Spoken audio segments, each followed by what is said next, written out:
1 month before the 2026 college entrance exam, Zhao Xian slammed the table, claiming he had obtained a batch of overseas miracle drugs, down 1 dose and you wouldn't sleep for 7 days and nights, guaranteeing an extraordinary performance. The whole class went crazy pooling money together. I blocked the door and shouted, "There's no such thing as getting fat from 1 bite in this world. There isn't even an ingredient list. Who's going to take responsibility if someone gets heart failure?" After hearing what I said, everyone backed off from buying, but on the day results came out, Zhao Xian got into a top school thanks to his special talent bonus points, then sneered, "If it weren't for the class monitor blocking you, you all could have made it too. Now it's all his fault." At the farewell dinner, the entire class shoved my head into the scalding red oil hot pot, and I died in agony. When I opened my eyes again, Zhao Xian was once again holding out those tubes of blue-green liquid. This time, I smiled and stepped aside. The ceiling fan in the classroom creaked as it spun. I saw Zhao Xian's hands suddenly jerk back as he raised the blue-green liquid. The scene was all too familiar. In my past life, I died from the chain reaction triggered by this very liquid. At the farewell dinner, over a dozen classmates shoved my head into the boiling red oil hot pot, scalding me to death. "Lu Yu, you're the class monitor, say something." Lin Siqi's voice pulled me back to reality. She stood next to Zhao Xian, her ponytail swinging back and forth, her eyes full of expectation for me. In my past life, she had the same look. Later, at the farewell dinner, she was the first to press down on my shoulder. "Monitor, Brother Xian got some overclocked brain fluid from overseas, 1 bottle and you can stay awake for 7 days and 7 nights. Drink 1 before the exam and you'll soar." Zhao Xian shook the medicine bottle in his hand, the blue-green liquid glowing eerily under the fluorescent lights. "And the price isn't bad, 3,000 per bottle, buy 3 get 1 free." Whispers spread through the classroom. 3,000, that's a bit expensive, but if it really helps you pass the exam, it's worth it. What connections does Brother Xian's family have to get such good stuff? I stood up, and Lin Siqi's eyes lit up. Is the monitor going to be the first to buy? I stepped aside, clearing the way to the podium. Brother Xian has connections everywhere, such good stuff. Here, why aren't you all jumping on it? The classroom fell silent for 2 seconds. Zhao Xian was stunned. He had thought I'd block the door and resist desperately, just like in my past life. Lin Siqi was also taken aback, whispering, "Lu Yu, weren't you always against this kind of thing? Does it matter if I'm against it?" I smiled, slipping my hand into my pocket to feel the recording device's switch, pressing it gently. "It's your own business if you fail the exam anyway," Zhao Xian snapped out of it and laughed heartily. Lu Yu's finally wised up. "All right, since the class monitor's given the green light, anyone who wants to buy, transfer the money now."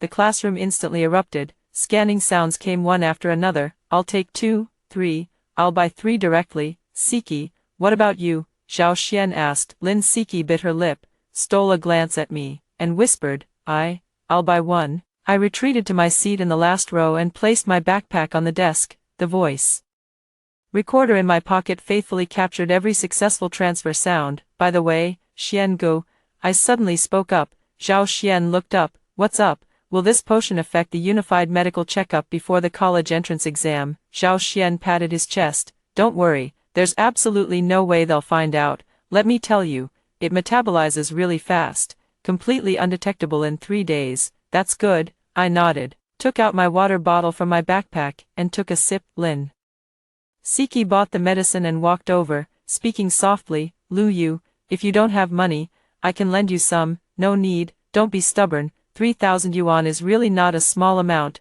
I said no need. I cut her off, my tone very calm. Lin Siqi froze, her face flushing bright red. "What kind of attitude is that? I'm doing this for your own good, doing me a favor by lending me money to buy illegal drugs." "What do you mean by illegal drugs?" Brother Xian said these are health supplements. "Health supplements without an ingredient list. You, alright, Siqi." Zhao Xian walked over and patted her on the shoulder. "Since squad leader Lu Yu doesn't appreciate it, there's no need for us to force ourselves on her." He deliberately raised his voice. "Anyway, when the results come out, we'll see who's crying and who's laughing." A chorus of agreement echoed through the classroom. Exactly. Lu Yu is just jealous. Can't afford it herself, so she won't let others have it either. What's the use of rote learning? What matters now is efficiency. I placed my water bottle back on the desk and opened my textbook. The red light on the voice recorder blinked in my pocket. The next morning, as soon as I entered the classroom, I was hit by a pungent smell of chemicals. Wang Chao, sitting in the front row, was slumped over his desk, his eyes bloodshot, his fingers frantically scribbling something on a piece of paper. Wang Chao, I called out. He jerked his head up, the whites of his eyes streaked with red. What? I glanced at the test paper on his desk. A math mock exam. He had answered 17 multiple-choice questions and gotten 12 wrong. Nothing. I sidestepped him and headed to the last row. As I passed Lin Siki's seat, she was holding a mirror and applying lipstick, her dark-circled eyes reflected in the glass. Lu Yu, she called out to me, what's the matter? Can I borrow your mistake notebook to make a copy? Lin Siki closed her compact mirror and turned to look at me. Brother Xian said this mock exam is especially important. There are a few math concepts I still don't quite understand. Go find Zhao Xian, with his miracle cure. What's there to fear about exams? She took a deep breath and lowered her voice. Lu Yu, don't go too far. I only bought the medicine because I had no choice. My family is counting on me to get into college. Had no choice. Spending 3,000 yuan on unbranded products. Keep your voice down. Lin Siki looked around nervously, then turned back to glare at me. Are you going to lend it to me or not? No. I spent half a year organizing my error notebook. If you want one, organize it yourself. I walked past her and continued forward. Behind me came the sound of a book slamming onto the desk. Lin Siki's voice carried a hint of tears. What's so great about you? Just because you have good grades, do you really think you're some kind of savior? I didn't look back. I sat down in the last row and pulled out my textbook and notebook. Lu Yang, sitting in front of me, turned around and lowered his voice. Lu Yu, aren't you afraid of offending people? What's there to be afraid of? Don't you know Zhao Xian's background? He's on the school board. You embarrassed him today, and he'll definitely hold a grudge. Oh, and Lin Siki, didn't you grow up together? You're really burning bridges with her. Did you buy the medicine? Lu Yang was taken aback. I bought 2, yeah. I opened my English textbook and said nothing more. During the break of the third period, Zhao Xian stood on the podium. Everyone, listen up. He clapped his hands, and the classroom fell silent. The second batch of potion will arrive the day after tomorrow. If you want to buy, hurry up. Also, buy. Someone from below asked. Is it different this time? Zhao Xian lowered his voice and said mysteriously, the second batch is the enhanced version, with double the effect. Those who felt the effects from the first batch are advised to get another round for reinforcement. How much is it? 5,000. The classroom erupted. 5,000. That expensive? Are you robbing us? Zhao Xian waved his hand. You get what you pay for. Let me tell you, this batch is specially made in the lab. Ordinary people can't even get their hands on it. His gaze swept across the entire class, finally landing on me. Of course, if you can't afford it, forget it. It's not like I'm the one who won't pass the exam anyway. A few classmates turned their eyes toward me. I kept writing my notes without even lifting my head. At lunch, the cafeteria was buzzing with talk about the potion. Did it work for you? Yeah, last night I memorized my textbook until 3 in the morning and didn't feel sleepy at all. Same here, my mind felt super clear, but my heart was racing a bit, and I had a nosebleed while brushing my teeth this morning. A nosebleed is normal, probably just getting overheated. I grabbed my tray and found a corner to sit down. My phone buzzed. Lin Siki sent a message. Lu Yu, could you let Brother Xian have that provincial recommendation form you've got? I put down my chopsticks. What do you mean? Brother Xian said that as long as he gets the recommendation spot, he won't have to take the college entrance exam, and he'll give all the remaining potion to our classmates for free. Tell him to come see me himself. You agreed? I said to tell him to come find me. Not that I agreed. 3 days before the first mock exam, the atmosphere in the classroom was clearly off. The morning self-study bell had been ringing for a while, but more than a dozen people still hadn't shown up. Lu Yang yawned and said, they stayed up all night again doing practice problems. I studied until 5 in the morning last night. I'm dead tired. I glanced at him. His dark circles nearly reached the corners of his mouth, and the hand holding his pen trembled slightly from time to time. You pulled an all-nighter too. I can't focus on studying. Lu Yu, don't laugh. After taking the medicine, my mind is clearer, but I just can't sleep. How many days have you been without sleep? Lu Yang counted on his fingers. Started last Friday. Today's Wednesday, right? 6 days. Are you crazy? What crazy? Brother Xian said it's a normal reaction. He leaned in and lowered his voice. Let me tell you, yesterday I aced 3 sets of comprehensive science papers. I used to get half of the multiple choice questions wrong. I didn't say anything. In the first math class of the afternoon, Zhang Jingguo walked in with a stack of test papers, mock exam, finish it in 2 class periods. As the papers were handed out, the classroom was filled with the rustling of paper and the scratching of pens. When I reached the third big question, I heard a faint thud from the front seat. Lu Yang's head was drooping little by little, and the pen slipped from his hand. He jerked his head up, slapped his face hard, and then bent down to continue writing. 5 minutes later, he started nodding off again. This situation spread throughout the classroom. Some were lying on their desks asleep, others were pinching their thighs to stay awake, and still others, like Lu Yang, were nodding off little by little. Pull yourselves together. Zhang Jingguo tapped the blackboard. This is a mock test, so take it seriously. The startled students looked up blankly, their eyes bloodshot. After class, Zhao Xian was on the phone loudly in the hallway. Don't worry, Dad, I'll definitely make it into the top 50 of the grade this time. He hung up and saw me walking over with a smile. Lu Yu, I heard the preliminary list for the Provincial Outstanding Student Recommendation has come out. Yeah, you have it. Yes, congratulations. He patted me on the shoulder, lowering his voice. But you'd better cherish that recommendation spot. Plenty of people are eyeing it, like you. Zhao Xian chuckled. I call this earning it through strength. Once the first mock exam results come out, won't it be clear who's better? He turned and walked away. The first mock exam results were announced on the third day. A large red and black list was posted in the teaching building lobby. First place, Lu Yu, 681 points. Second place, Zhao Xian, 675 points. Brother Xian, awesome, only 6 points behind Lu Yu. The medicine really makes a difference. Cheers erupted from the crowd. Zhao Xian was surrounded in the middle, his smugness almost overflowing. Just normal performance, nothing special. His gaze swept past the crowd and landed on me, a smirk curling at the corner of his mouth. I looked toward the bottom of the list. Lin Siki had a total score of 612, ranking 47th in the grade. Wang Chao had 589, ranking 78th. Lu Yang had 603, ranking 56th. They were all crowded near the cutoff line for key universities. After school, Lin Siki came up to me. See that? She waved her report card in the air. I improved by 60 points. Congratulations. What are you still acting all high and mighty for? She stuffed the report card into her backpack. Brother Xian is right.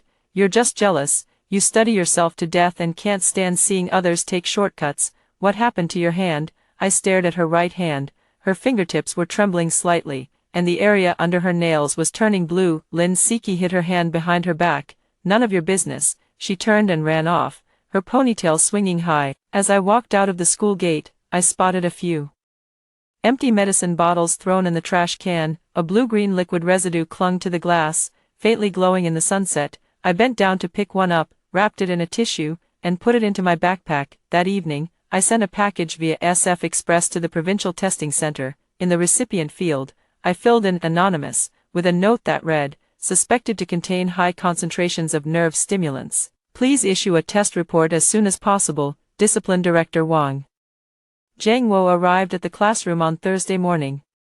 He stood at the podium and adjusted his glasses. I have an announcement to make. The classroom fell silent. This year, there is only one spot for the provincial recommended student. He paused. Based on the first mock exam results and daily performance, the candidates are Lu Yu and Zhao Xian. Whispers began to spread below. Lu Yu, Zhao Xian, you two come up and get the recommendation forms. I stood up and walked forward. Zhao Xian approached from the other side, and as he passed me, he lowered his voice and said, I yield to you. I took the form and returned to my seat. Wang Zhangwo continued, after filling out the recommendation forms, you need the entire class to sign in support. Submit them to the discipline office before next Monday. As soon as he left, the classroom erupted, definitely voting for Xian Gu. Xian Gu took us to buy medicine. We owe him one. What does Lu Yu have? Just good grades. But his character is terrible. He won't even lend out his error notebook. Lin Siki was the first to stand up. I propose the whole class unify and recommend Zhao Xian. She walked to each seat with a petition form. Anyone who disagrees can raise their hand. All eyes turned to me. I leaned back in my chair and didn't raise my hand. Lu Yu, what do you mean by that? Lin Siki walked up to me.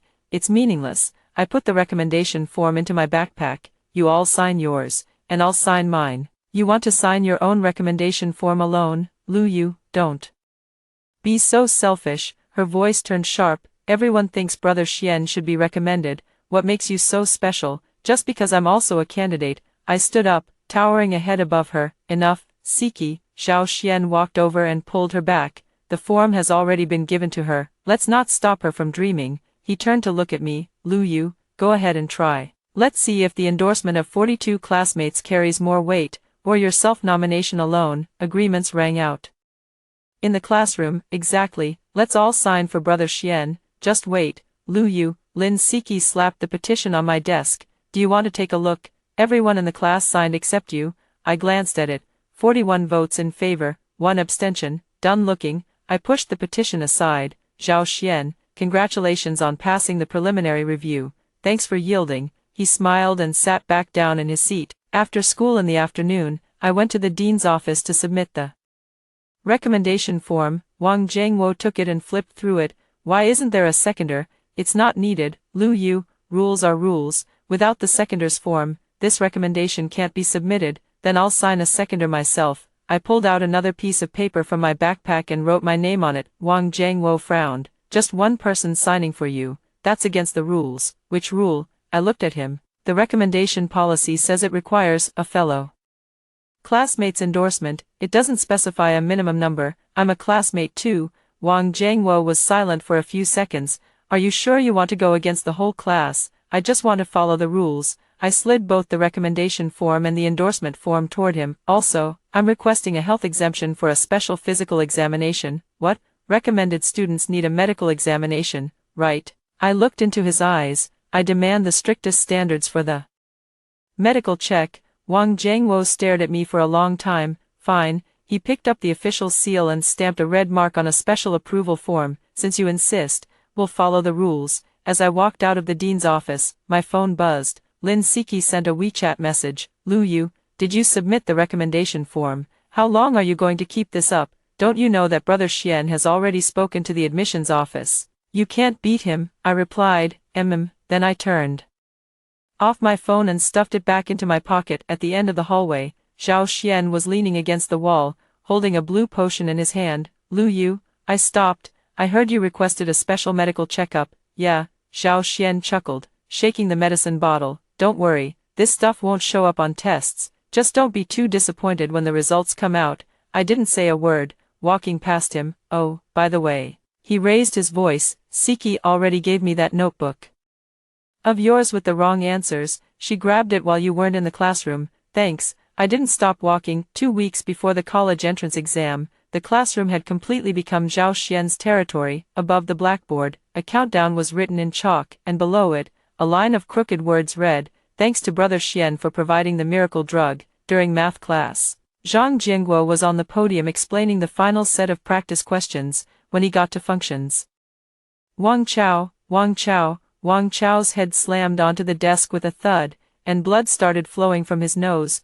Dark red blood spilled onto the test paper, seeping into the answer sheet. Zhang Jiangguo threw down the chalk and rushed over. Wang Chao lifted his head, his face pale as paper, the whites of his eyes completely bloodshot, and nosebleeds trickling down the corners of his mouth. Teacher, I'm fine. He struggled to stand up, but his legs gave way and he collapsed. Directly, screams erupted in the classroom. Zhang Jiangguo helped Wang Chao up and headed out. Lu Yang suddenly stood up as well, covering his nose and rushing out. Drops of black nosebleed splattered on the floor. What's going on? Zhang Jiangguo demanded sternly. No one answered. I looked at Zhao Xian. His face flickered for a moment, then returned to normal. It's a normal reaction. He stood up, his voice cold. My dad said this is a detox reaction. When the brain runs at high speed for a long time, blood vessels expand, a little nosebleed to expel toxins. It's a good thing. That's right. Sun Lei from the front desk chimed in. I had one yesterday too. After it stopped, I felt much clearer-headed. Me too. I was worried at first, but after Brother Xian said that, I feel relieved. Detox is great. After getting rid of the toxins, your IQ will be even higher. Lin Siki whispered. Did you notice? Lu Yu doesn't even qualify for detox. A few girls snickered. Zhang Jiangguo hesitated for a moment but still helped Wang Chao to the infirmary. The classroom quickly returned to its lively state. Brother Xian, do you have any more medicine? I want another one. I want one too. The second batch of the enhanced version will arrive next week. Zhao Xian raised his voice. Hurry up and place your orders if you want one. Supply is limited. How much does it cost? 6,000. This price made many people gasp. 6,000. That's way too expensive. Wang Chao is lying in the infirmary now. Who knows if it's because of the medicine he drank? Zhao Xian's face darkened. Then he doesn't have to buy it. Anyway, I don't have enough to sell. Before he finished speaking, Sun Lei stood up. I want it. Me too. Count me in. I counted and saw there were 19 more transfers. After class, Lin Siki stopped me. Her eyes were red, her lips chapped, and her hands trembled so much she could barely hold her phone. Lu Yu, her voice was a little hoarse. Lend me 2,000. I don't have enough money for medicine. Go ask Xian. Xian said I can't buy on credit. Then don't buy it. No. She became agitated, her nails digging into my arm. If I don't buy the medicine, how can I take the college entrance exam? I scored 612 on the first mock exam. I'm just one last push away. I pried her hand off me. Do you even remember your name is Lin Siki? You used to cry when you failed English, and now you can't even pass the passing line, yet you think you're improving. I watched her face slowly turn pale. Your total score is 612. What's your English score? She said nothing. 87. Last month's exam, you scored 103 in English. Lin Siki's lips trembled. That was because the exam was hard. The standard score doesn't change with difficulty. I took out a book titled Common Side Effects of Neurological Drugs from my backpack and placed it on the table. Just take a look. She glanced at the title, her face turning completely pale. What do you mean? She snatched the book and tore it in half. Lu Yu, let me tell you, I won't read it. All I know is that without Brother Xian, I wouldn't even have scored 612. She threw the torn pieces at me. If you want to die, go ahead and die yourself. Don't drag me into it. The fragments fluttered down and landed on the table. At that moment, the classroom door was pushed open. Wang Chao stood at the entrance, supported by the school nurse. His nosebleed had stopped, but both nostrils were plugged with cotton balls. His face pale as paper, he held 2 exam papers in his hands. The teacher asked me to bring the papers back. His voice was hoarse. I glanced at the test papers. One scored 32 in math, the other 45 in English. Wang Chao walked back to his seat and slumped into the chair, motionless. Sun Lei leaned in. What's up, Chao? Weren't you at 120 in math last week?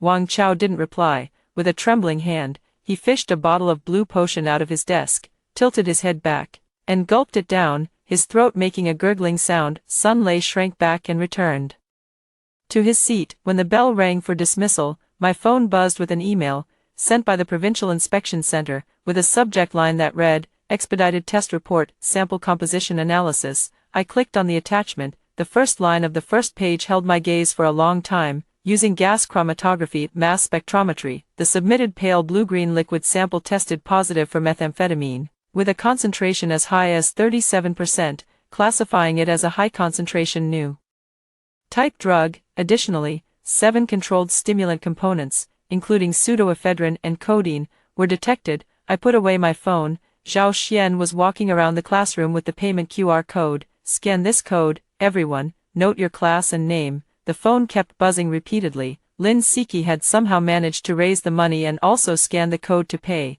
She walked right past me without even glancing my way. I slung my backpack over my shoulder and walked out of the classroom. My phone buzzed again. Another anonymous email. Per regulations, the test results have been copied and sent to the Provincial Department of Education, the Education Examination Authority, and the Anti-Drug Brigade of the Municipal Public Security Bureau. The college entrance examination medical checkup was scheduled for Wednesday morning, organized by the school. The entire class took a bus to the designated tertiary hospital. The atmosphere on the bus was eerie. Did you have a nosebleed last night? Yeah, but not much. My gums were bleeding. I spit out a whole sink of blood when brushing my teeth this morning. It's normal, just detoxing. Zhao Xian, sitting in the first row, turned around to reassure everyone. Don't panic. The physical exam is just a formality. My dad has already spoken to the hospital. He held a list in his hand. The 19 people who signed up for the second batch of medication, and he had marked them all with a red checkmark. Wang Chao was leaning by the window in the last row, eyes closed, lips pale, and cotton balls stuffed in his nose. Brother Chao, are you still drinking the medicine today? Sun Lei asked in a low voice. Wang Chao opened his eyes, pulled a blue potion from his pocket, unscrewed the cap, and gulped it down. The bus fell silent for a moment. Brother Chow, you have the physical exam today, won't they find out? His voice was hoarse. Brother Xian said they won't find out. I sat by the window in the fourth row. My phone buzzed. The second email from the Provincial Testing Center. Comrade Lu Yu, based on the clues you provided, our center, in coordination with the Anti-Drug Division of the Municipal Public Security Bureau, has conducted a comprehensive investigation of the drugs involved. The Education Examination Authority has initiated a special random inspection procedure for the college entrance exam physicals. The special physical exam you requested for the recommended students has been approved, and dedicated personnel will oversee the entire process.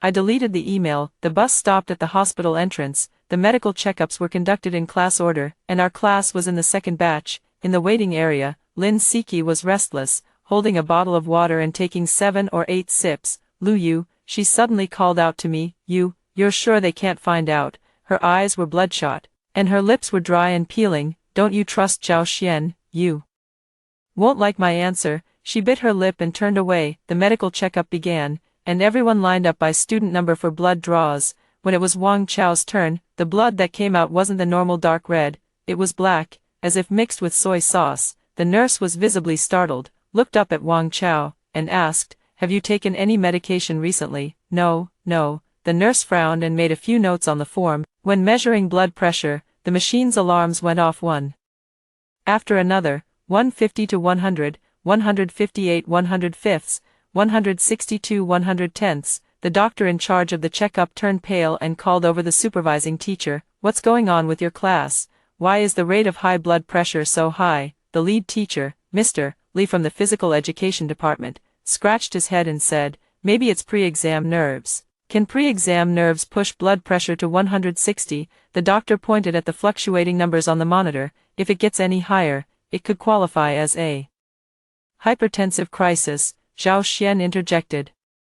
Doctor, many of our classmates have been staying up late recently. Could it be due to lack of rest? And you are? I'm Zhao Xian. He pulled a business card out of his bag and handed it over. My dad is on the board of directors. The doctor took the card, his expression shifting slightly. Oh, Boss Zhao's son, yeah. Zhao Xian lowered his voice. Doctor, can you loosen the standards for the medical checkup results a bit? These are all hard-working students. It's a shame to fail them just because they're nervous or didn't sleep well. The doctor was silent for a few seconds. All right, I'll be a bit more lenient with the blood pressure part. Thank you, doctor. Zhao Xian turned around and made an okay gesture to his classmates. Lin Siki let out a long sigh, while Sun Lei was so excited he kept rubbing his hands together. Only Wang Chao sat in the waiting chair, his hands trembling so much he couldn't hold his cup. The ceramic mug shattered on the floor with a crack. The nurse rushed over. It's okay, I'll sweep it up. Wang Chao looked up. His nose was bleeding again,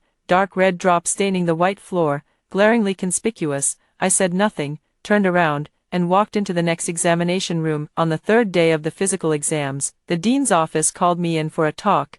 Wang Zhengwo sat behind his desk, with 2 documents laid out in front of him. One was the reply to my special approval for the physical exam, and the other was the notice of Zhao Xian's preliminary approval for direct admission. Wang Zhengwo adjusted his glasses. Lu Yu, the medical check results will be out the day after tomorrow at the earliest, but before that, you need to make a decision. Are you going to continue with the direct admission or take the college entrance exam? Both? No, the rules say you can only choose one. He pushed 2 documents over. See for yourself. I picked up the reply letter, stamped with a red seal. The special medical check application for direct admission students has been approved. The check will take place 5 days before the college entrance exam, at a grade 3A hospital for specialized tests, including drug and doping screening. Take another look at this. Wang Zhengwo pushed another document over. It was Zhao Xian's preliminary approval notice, with 41 names densely signed below it. Everyone except me. Zhao Xian's family donated an experimental building to the school. You can't compete with that kind of connections. Wang Zhengwo lit a cigarette. Take your teacher's advice. He's taking the college entrance exam, and with your grades, you can easily get into a 985 university. So you're telling me to give up the recommendation? I'm not telling you to give up. I'm telling you to face reality. Smoke swirled in the air. I know there's something off about Zhao Xian's medicine too, but who is his father? Someone who can get the principal fired with just one word on the school board. Would your Report even matter? He looked at me. I also have connections at the Public Security Bureau. Remember that test report you mentioned? It might not even make it to the investigating officer's hands in the end. I remained silent. All right, go back and think it over. Wang Jianping stubbed out his cigarette. If you really can't come to terms with it, just pretend I never said anything. I stood up and walked to the door. By the way, Teacher Wang, how did you know I sent the complaint letter? Wang Jianping's hand, holding the teacup, paused. Without waiting for his answer, I pushed the door open and walked out. At the end of the hallway, Lin Siki stood at the classroom door. She had clearly lost weight, her school uniform hanging loosely on her body, with several purple bruises on her wrists. Lu Yu, her voice was weak and feeble. How much money do you have left? What? Lend me some money. I need to buy the third batch of pills. Xian Gu said there's an ultimate version that's even stronger than the previous ones. Are you crazy? I'm not crazy, she suddenly screamed. I can't even read simple English texts now. Without taking the medicine, I can't read a single word. A few classmates in the hallway turned to look. Do you know what you look like right now? I looked at her. Have you even looked in the mirror? She instinctively touched her face. Her cheekbones protruded, her eye sockets were sunken, and her lips were chapped like sunbaked mud. You lost 12 pounds in half a month, your hands are shaking, you have nosebleeds, insomnia, and your memory is plummeting. I listed them one by one for her. Lin Siki, you have all the typical side effects of methamphetamine. Meth? What? The scientific name for crystal meth. She stumbled back 2 steps. You're lying. That's called a detox reaction. Fine. I stepped around her and walked forward. Then keep on detoxing. After 3 steps, she suddenly grabbed my backpack from behind. Lu Yu, you. Do you know something? There was finally fear in her eyes. Tell me, say something. I pried her hand off. Tell you what, would telling you make you sober? Would telling you stop you from buying a third batch of medicine? She stood there frozen, her hands still in the position of grabbing the backpack. Lin Siki, do you trust Zhao Xian or me? Choose for yourself. I pushed open the classroom door and walked in. Zhao Xian was standing at the podium, holding 3 bottles of golden liquid medicine in his hand. Third batch of the ultimate version, limited to 20 bottles. First come, first served. Below, a mountain of hands were raised. The second mock exam was held 10 days before the college entrance exam, also known as the third mock exam. The atmosphere in the exam hall was 10 times more tense than the first mock exam. The proctor handed out the test papers, and the sound of flipping pages filled the air. After finishing 3 reading comprehension passages, I looked up to stretch my neck. A girl sitting in the 4th row by the window was lying on her desk. The proctor walked over to her and gently tapped her shoulder. Classmate, don't sleep during the exam. She lifted her head, her lips pale and her forehead covered in cold sweat. Teacher, I feel terrible. Before she could finish, she crashed to the floor with a loud thud. The exam hall erupted in chaos. Call 120, hurry. 2 teachers helped her up and rushed her out. I glanced at the exam schedule posted on the wall. This was already the 3rd case of someone collapsing during an exam in our class in the past 3 days. After the exam, a crowd gathered in the hallway. Sun Lei was sitting on the windowsill, his head resting against the glass, his eyes vacant. I'm not taking the exam anymore, he muttered. I can't remember anything I read. My brain feels like mush. Sun Lei, don't give up. Lu Yang grabbed his arm. The college entrance exam is coming up soon, just hold on a few more days. What's the point of holding on? I bet my second mock exam score for science won't even reach 100. He broke free from Lu Yang, pulled a bottle of golden liquid from his pocket, threw it on the ground, and crushed it under his foot. Blue-green liquid splattered everywhere. I'm not drinking it anymore. Whoever wants to drink it, go ahead. He jumped off the windowsill and staggered toward the school gate, but after a few steps, he suddenly fell to his knees and vomited violently. The vomit also had an eerie blue-green color. No one dared to step forward to help him. Zhao Xian came out of the nearby classroom, glanced at the broken medicine bottle on the ground, and said, it's his own weak constitution. Who's to blame? Others drank it and were fine, so why did he react so strongly? Exactly. Lin Siki chimed in beside him. She was holding the English test paper that had just been handed out.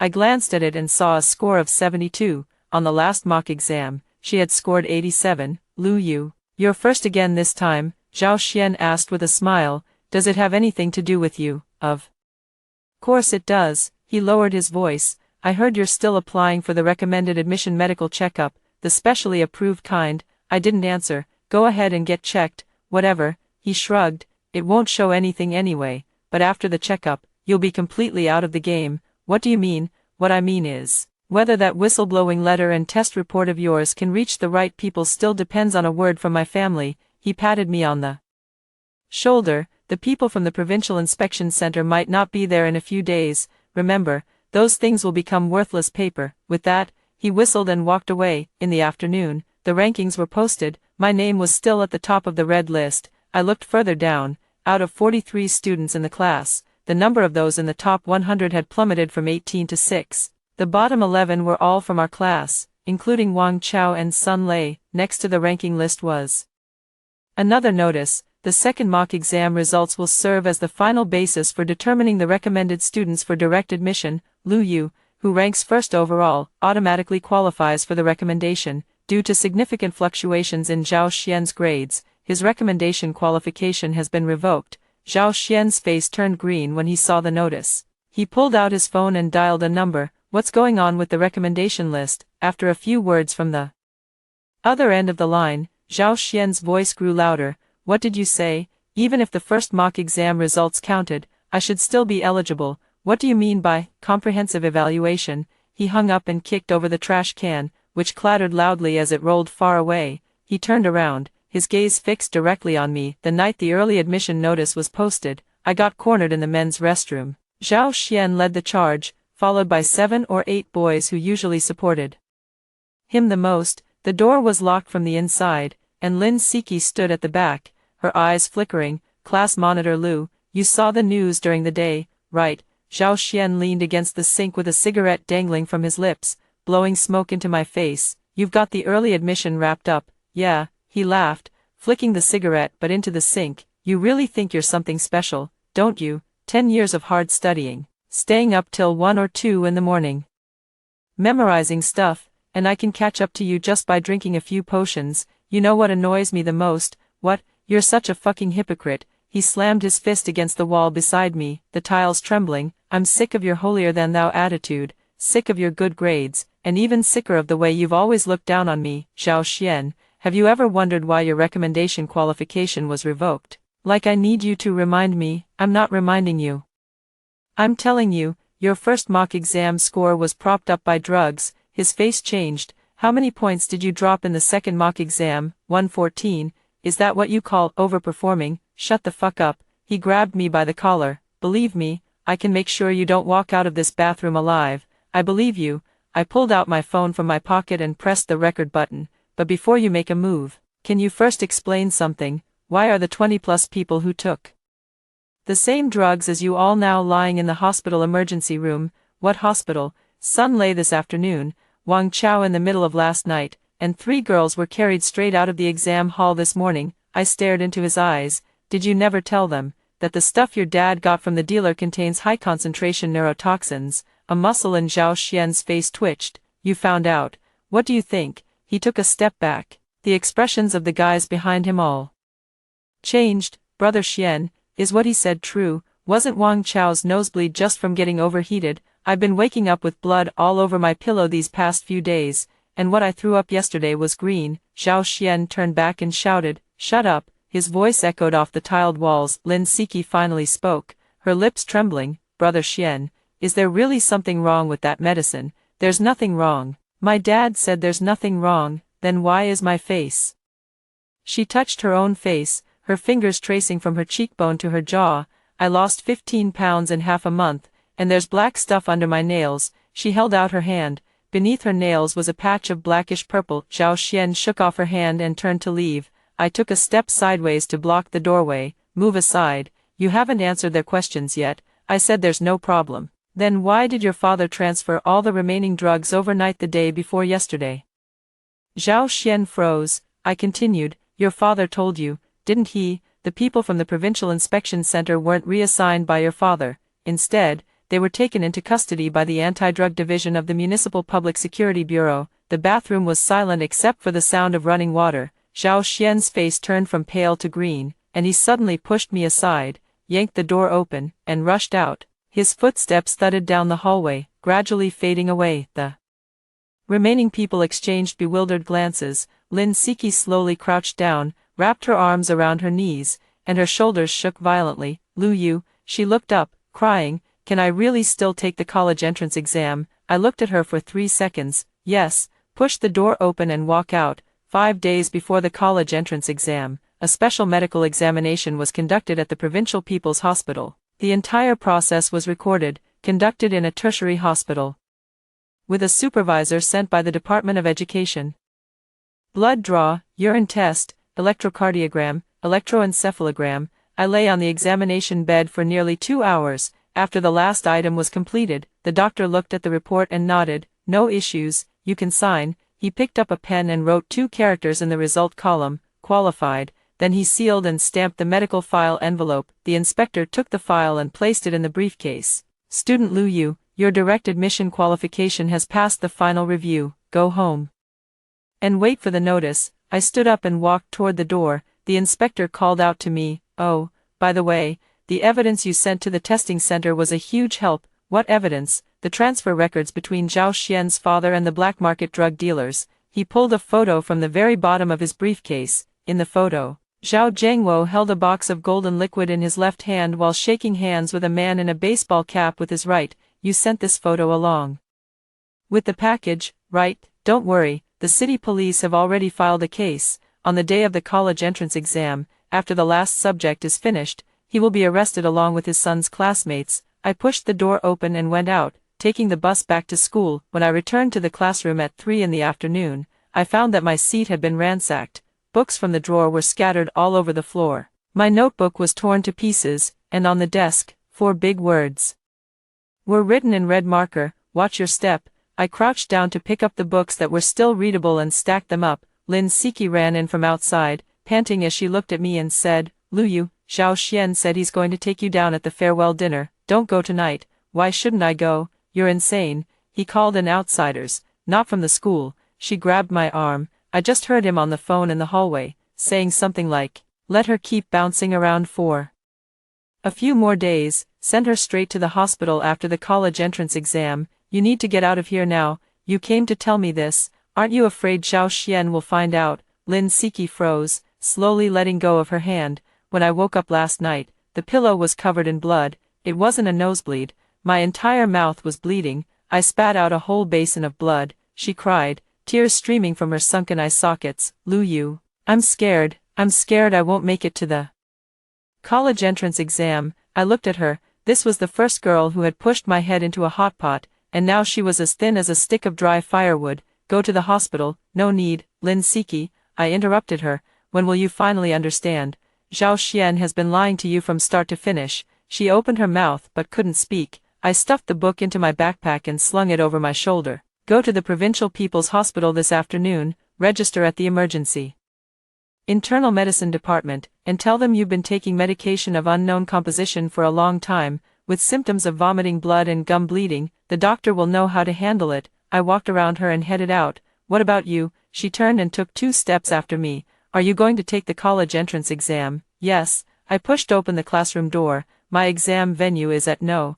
11 Middle School. Behind me came the soft sound of her gasping. At 8 p.m., at the Hot Pot City across from the school, the class's farewell dinner was held in a private room on the 3rd floor. When I pushed the door open, the place was already in chaos. Zhao Xian sat at the head of the table, with 3 bottles of golden potion placed in front of him. Lu Yu is here, someone shouted. Everyone turned to look. Zhao Xian stood up and waved his hand. Sit down, the class monitor saved a seat for you. He pointed to an empty spot by the round table. The sound of bubbling red oil filled the private room. Zhao Xian stood up and poured me a glass of wine. Lu Yu, this toast is for you. He pushed the glass toward me. 3 years of hard work as class monitor. I glanced at the wine glass but didn't take it. What's the matter? Not giving face. Zhao Xian raised an eyebrow. A few nearby guys also stood up. Lu Yu, Brother Xian is toasting you. Yeah, it's the last farewell dinner. At least have a drink. The private room fell silent, and everyone was looking at me. I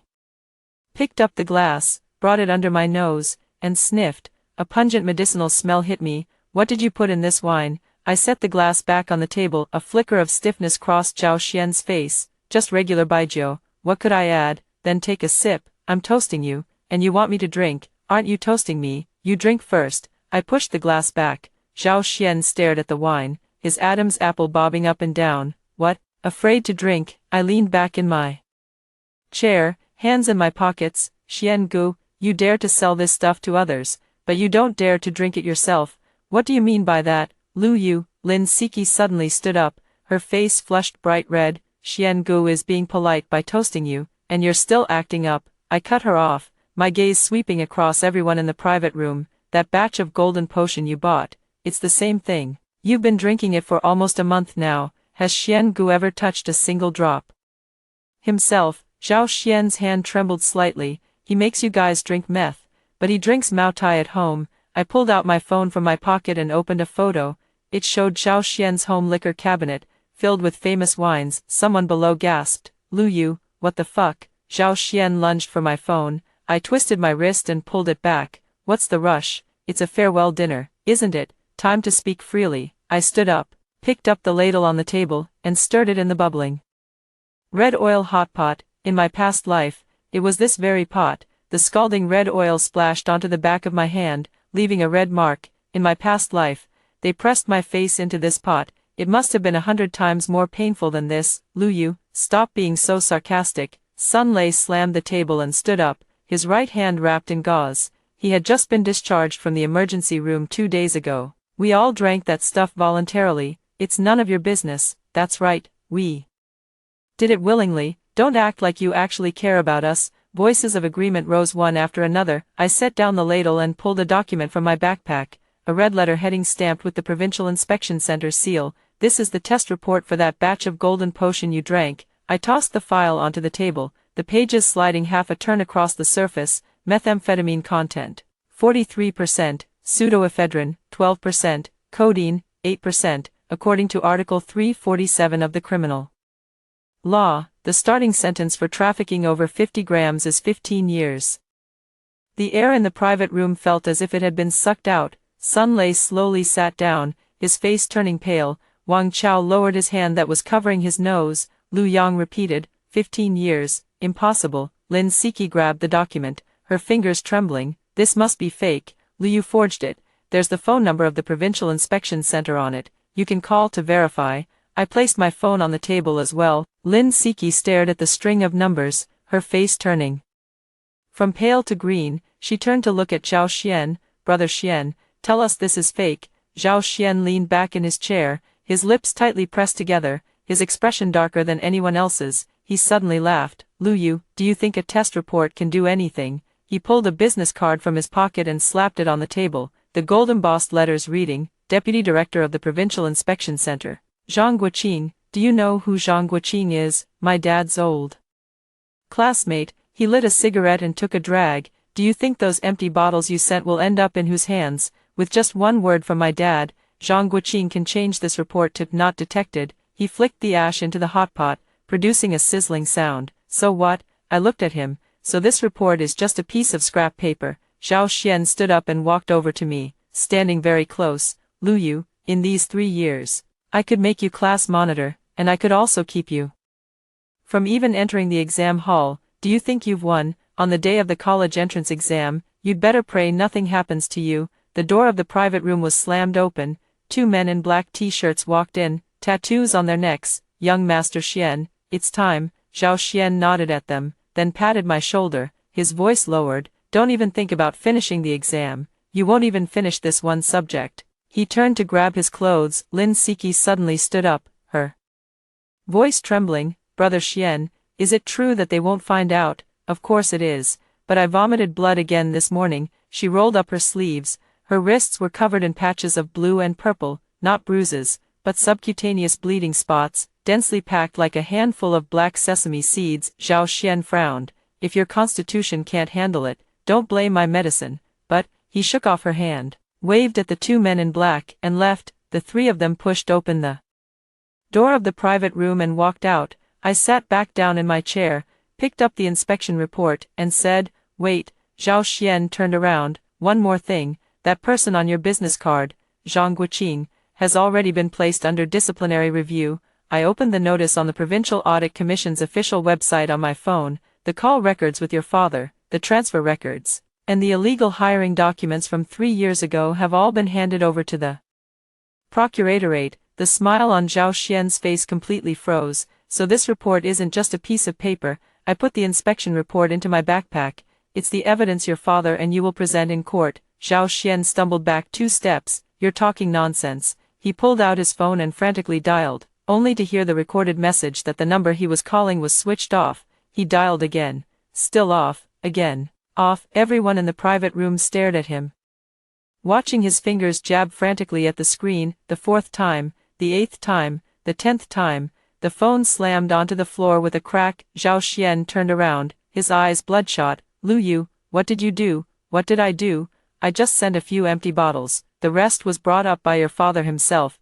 Bribery, smuggling prohibited drugs, covering up major criminal cases, enough for a 15-year sentence. Zhao Xian's face twitched violently. The man in black behind him tried to step forward, but he stopped him with a wave. I remember this. He stared at me, his voice squeezing through clenched teeth. Lu Yu, this isn't over. With that, he slammed the door open, and his footsteps thudded away down the hallway, fading into the stairwell as the 2 men in black chased after him. The private room was dead silent. The red oil was still bubbling and rolling. Lin Siki sat on the chair, covering her face and crying. What do we do? What do we do? No one answered her. Wang Chao held his nose. The tissue was once again seeping dark red liquid, trickling down his fingers. He stood up and stumbled out. Wang Chao, where are you going? Hospital. After saying those 2 words, he pushed open the door and disappeared into the hallway. Lu Yang grabbed his hair and squatted on the ground, muttering the same sentence. Can I still take the college entrance exam?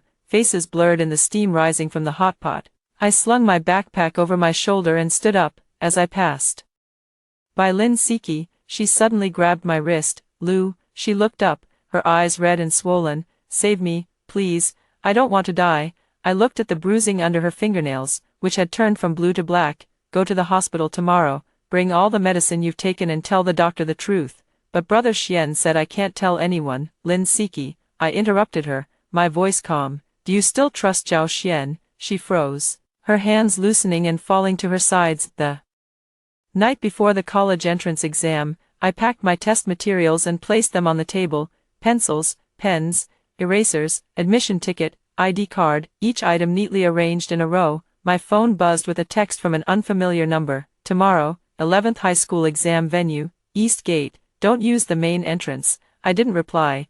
I deleted the message. Outside, the city gradually quieted down. Then the phone rang. It was the provincial admissions office inspector. Lu Yu, tomorrow after the last exam, there's a special medical check for recommended students at the Provincial People's Hospital. Don't leave after the exam. A dedicated car will pick you up. Also, that photo you sent earlier was a big help. The anti-drug squad now has all the evidence of Zhao Jiangwo's deals with his superior. The operation will commence tomorrow night after the exam. I hung up the phone, lay down on the bed, and closed my eyes. At 2 in the morning, the outside suddenly became noisy. The sharp, piercing sound of police sirens, approaching from afar, then fading away, disappearing in the southern part of the city. I turned over, and my phone screen lit up.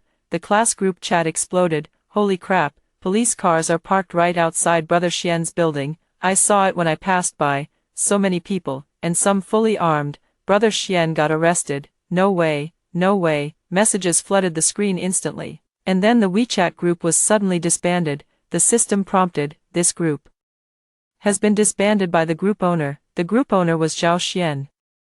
And just as that account issued the disband command, his profile picture turned gray. At 3 in the morning, Lin Siki called. She was crying so hard she could barely breathe. Lu, Zhao Xian was just taken away by the police. I'm not lying, I saw it with my own eyes. There were over a dozen police cars downstairs at his place. I know. There was a long silence on the other end of the line. Lu Yu, did you know from the very beginning that the drug was drugs? I didn't answer. Then why didn't you stop us? You knew everything. The sound of police sirens outside the window gradually faded away, and the city's night returned to silence. I tried to stop them. After saying these 3 words, I hung up the phone. I tried to stop them in my past life, and I was shoved into a hot pot. In this life, I won't stop them again. At 4:30 in the morning, I got up to wash up and brush my teeth, when the exam bell rang. I was in test room No. 3, sitting by the window, with Chinese as the first subject. The invigilator handed out the papers. I glanced at the essay prompt and began writing on the answer sheet, stroke by stroke, calm and steady. Occasionally, birds chirped outside the window. As I was working on the reading comprehension section, a scream rang out from the neighboring exam room, followed by the clatter of desks and chairs and hurried footsteps. The invigilator frowned, walked to the door to peek out, then came back. I continued writing. Second paper, Math, 3:00 p.m. The fan in the exam room groaned as it spun. With 40 minutes left, clattering footsteps suddenly echoed in the hallway, followed by the squeaking wheels of a gurney. Someone was being wheeled out from the adjacent exam room, heading toward the school gate. Then came a second, a third. The invigilator's face turned grim, muttering quietly with the patrol supervisor. I finished the last analytic geometry problem and put down my pen. As the bell rang and I walked out, 3 ambulances at the school gate flashed their blue lights, lined up in a row. Third paper, Science Comprehensive. A few people in white coats had appeared in the exam room, standing in the hallway, their eyes scanning the examinees. Midway through, I saw through the window of the teaching building across the way that someone was being pinned down in a chair by 4 people. The person was thrashing violently, slamming their head against the desk so hard that even 4 people couldn't hold them. The patrol supervisor rushed over to help, and chaos erupted. The invigilator behind me sighed, walked over, and said quietly, "A student in your class named Wang Chao. Just now, during the exam, he stabbed himself with a compass. Where is he?" "He's been sent to the psychiatric department." The teacher shook his head and returned to the podium. I held my pen and continued writing the last experimental design. When I finished, the papers were collected. Fourth foreign language class, Zhao Xian's seat was empty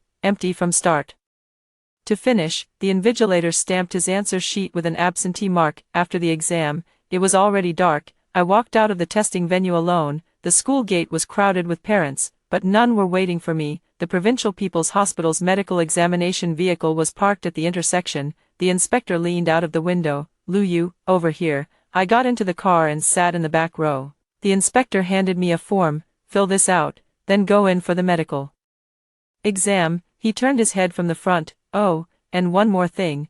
Zhao Xian was taken into criminal detention this morning." I put down my pen. "Wasn't he released? Wasn't he the one arrested early yesterday morning?" "He was caught at the exam hall entrance at noon today." The inspector glanced at his watch. At 2:10 p.m., he brought 3 outsiders to block someone at the east gate of No.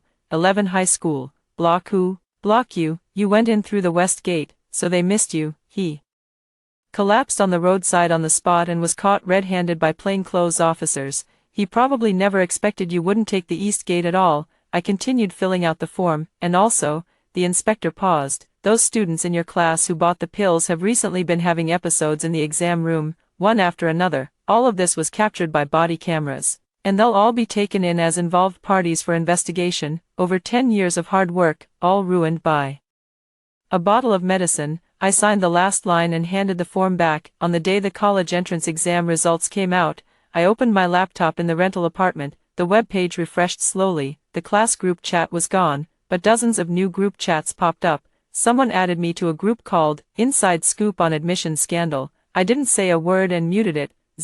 1 seconds later, the score inquiry system opened. I entered my exam number and ID number. Name, Lu Yu, total score 692, provincial rank, 3rd. The numbers on the screen were still bright. I refreshed once, refreshed again, and confirmed there was no mistake. He picked up his phone and called the provincial admissions office. "Teacher Zhou said, the scores are out, and I've seen your results. Your first choice is secure. Also, the provincial education department will hold a press conference tomorrow at 9 a.m. A press conference about what?" "The first official briefing on this year's college entrance exam case involving large-scale illegal drug use at a certain high school." The press conference began on time at 9 a.m. the next day, with major media outlets broadcasting live. The deputy director of the provincial education department sat at the center of the podium. "Investigation has revealed that a total of 43 students from a certain class in the 3rd year of a certain high school collectively took illegal drugs containing methamphetamine 1 month before the 2026 college entrance exam." The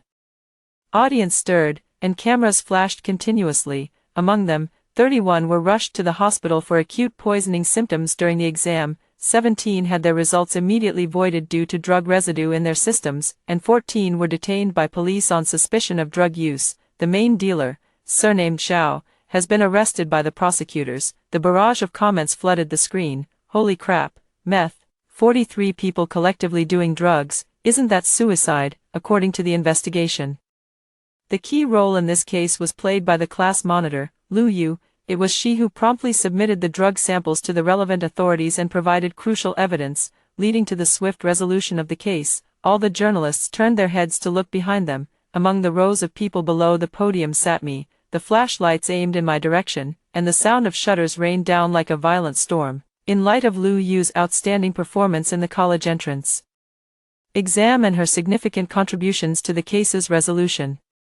The Provincial Education Department has decided to restore and confirm her eligibility for the Provincial Outstanding Student Recommendation. The Deputy Director paused, looking toward me. The School of Physics at Yenching University has listed her as a special admissions target. After the press conference ended, I walked out through the side door. My phone vibrated wildly, messages flooding in. I didn't reply. Standing at the entrance of the Education Department, I squinted at the flowing crowd. At that moment, someone tugged at my sleeve. I turned around. Lin Siki was wearing a hospital gown, half her head shaved, her face covered in swollen black spots, emaciated beyond recognition, with bones almost visible in her eye sockets. Behind her, a nurse supported her by the shoulders. You came to see me make a fool of myself, didn't you? Her voice was hoarse, as if scraped out by sandpaper. I said nothing, she cried, tears streaming from her sunken eye sockets, tracing paths across those black spots. The doctor said my kidneys are failing,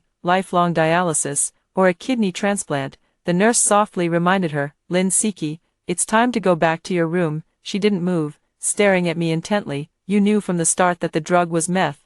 Why didn't you stop me? Why didn't you stop me? She screamed out in anguish. Everyone in the hallway turned to look. She kept repeating the same words. You knew. So why didn't you stop me? Say something. I did. Lin Siki froze, her hand letting go of my sleeve. Just then, a news notification popped up on my phone. Breaking news, Zhao Jiangwo and Zhao Xian, the main suspects in our province's new type drug case, have been lawfully arrested. The drugs were smuggled from abroad, with the case involving over 3 million yuan. The accompanying image shows Zhao Xian standing in court, handcuffed, with his head lowered. I put my phone back in my pocket, pushed open the glass door, and stepped into the sunlight. Behind me, Lin Siki's cries were sealed off by the glass door. Across the street stood the emergency building of the Provincial People's Hospital.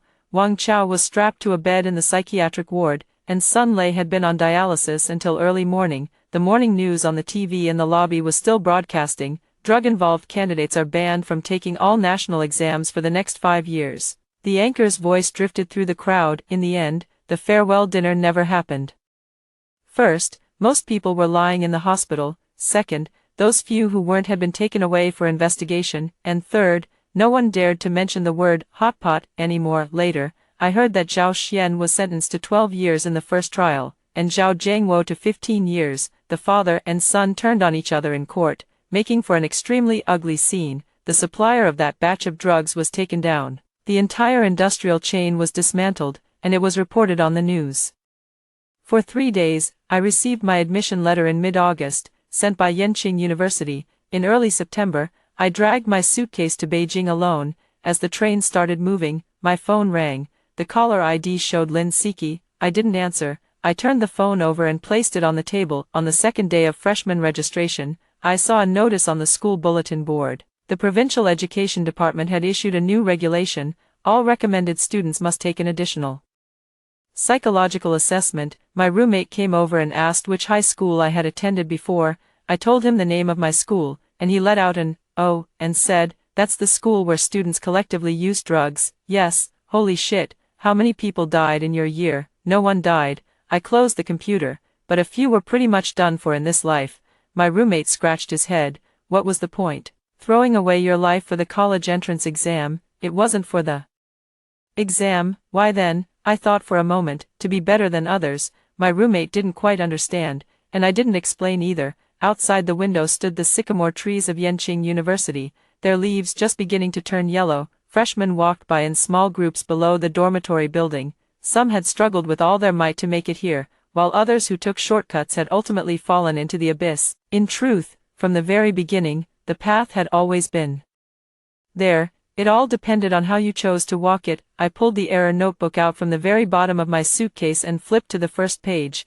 There were notes from my previous life on it, and below them, the new notes from this life. Those few lines written steadily. Autumn comes early in Yenjing. A few plain leaves, swept in by the wind through the window, landed on my desk. I picked up a leaf, thin and crisp, with clear veins. It belonged to a different world from the blue-green liquid in those medicine bottles. After hearing the first story above, what are your thoughts? Feel free to share your opinions in the comments section. Next, there is another similar story. Let's continue to see. In my previous life, my father elevated his illegitimate son to the status of a top celebrity. My mother was slandered as a mistress and died of a heart attack in despair. I had my legs broken by the illegitimate son, was thrown onto the streets, humiliated by beggars, and died with deep resentment. On my 18th birthday, I was reborn. Everything was pitch black, with only the flickering light from the candles on the cake. Linger, why are you spacing out? It's time to make a wish. Mom gently patted me, her face beaming with a blissful smile. Seeing my mother alive and well, tears welled up in my eyes. This year, whatever wish my precious daughter wants to make, Daddy will make it come true. Dad looked at me with doting eyes, thinking I would wish for the family's happiness and joy as I always had before. Unrealistic wishes had nothing to do with me from now on. Daddy, can you really fulfill any wish for me? I'm 18 now, already an adult. I lifted my eyelids, revealing a sweet smile. Of course, whatever wish my precious daughter wants to make, Daddy will make it happen. Dad's gaze was firm. I hugged his arm and cooed, Dad, can we start an entertainment company? I'm really interested in the entertainment industry. You want to enter the entertainment circle, become a star? He suddenly raised his voice, as if noticing something unusual, then immediately softened it. Being a star is exhausting. I don't want our baby to suffer. In my past life, to promote his illegitimate son, he specifically founded a company a few years later, yet now, he's reluctant to spend money on me. I sneered inwardly, but my face grew even more enthusiastic. Of course, the daughter of the richest man should be the boss. I'll just be in charge of counting money, letting the professionals help me promote some promising stars. Last time I watched that talent show, didn't you say, Dad, that Junyoung looked promising and could become a top star in the future? Dad, how about I sign him first? Junyoung is the stage name of the illegitimate son. He looks just like his mother. In my past life, Dad kept mentioning Junyoung in front of me, and I never once doubted it. In my past life, Junyoung never really took off because of his feminine, pretty looks. Some said he lacked masculine energy, others called him effeminate. Later, Dad used his financial power to strongly promote him, creating a tailored look that changed his aura, transforming him into a top-tier star who eventually became an Oscar-winning actor. That day, he took out photos of him and his dad from childhood to adulthood, and videos of their life together were also posted on his social media account, saying he wanted to thank his father. He even added one last line: if that woman hadn't destroyed the relationship between his mom and dad, the family of three would have been happier. The implication was that my mom was the other woman. Before my mother could even explain, she was besieged by his fans, suffered a heart attack, and died in the ambulance. I still remember the look of despair and anger in my mother's eyes to this day. When my father heard that I wanted to promote Junyoung, he immediately smiled and said, whatever our precious wants to do, Daddy supports you. Junyoung has already signed with another company. How about Daddy helps you after his contract expires? Although I had anticipated this outcome, hearing it from my father still made my heart sink. Dad, Junyoung isn't famous yet. This is the best time to poach him for the highest value. I spoke to him with a serious tone. His contract still has several years left. Once it expires and he becomes a hit, everyone will be scrambling to sign him, and the signing costs will be sky high. Our newly established company won't have any advantage. If we poach him now, the penalty fee will be lower, making it the most cost-effective option. Mom, however, frowned. Old Chu, let Linger sign other celebrities first. As for the star you mentioned, if we can sign him when his contract expires, that's great. If not, we shouldn't force it. After saying this, she turned on the light. Even if we've made a wish, let's just settle on starting the company. From childhood, my parents doted on me. My mother's words were quite normal, but my father fell into deep thought. After blowing out the candles, I didn't look at my father. Instead, I said to my mother, who was cutting the cake, Mom is right too. when he becomes a top star, he'll definitely go to a bigger company that can offer him better resources. Everyone wants to move up in the world. Only after living a second life did I realize that my father was an extreme believer in favoring sons over daughters. My mother, due to her heart condition, nearly lost her life giving birth to me, and the doctor firmly forbade her from having any more children. All these years, he had been very good to us, and we had no idea he had a love child a year younger than me. Based on the timing, as soon as Dad confirmed that Mom couldn't give him a son, he immediately went out to sow his seeds elsewhere. Hearing that Junyoung might be moving to a better company, Dad's smile nearly faltered. Then I'll help you register the company in a few days. I've been busy lately, but I'll take care of it once I have time.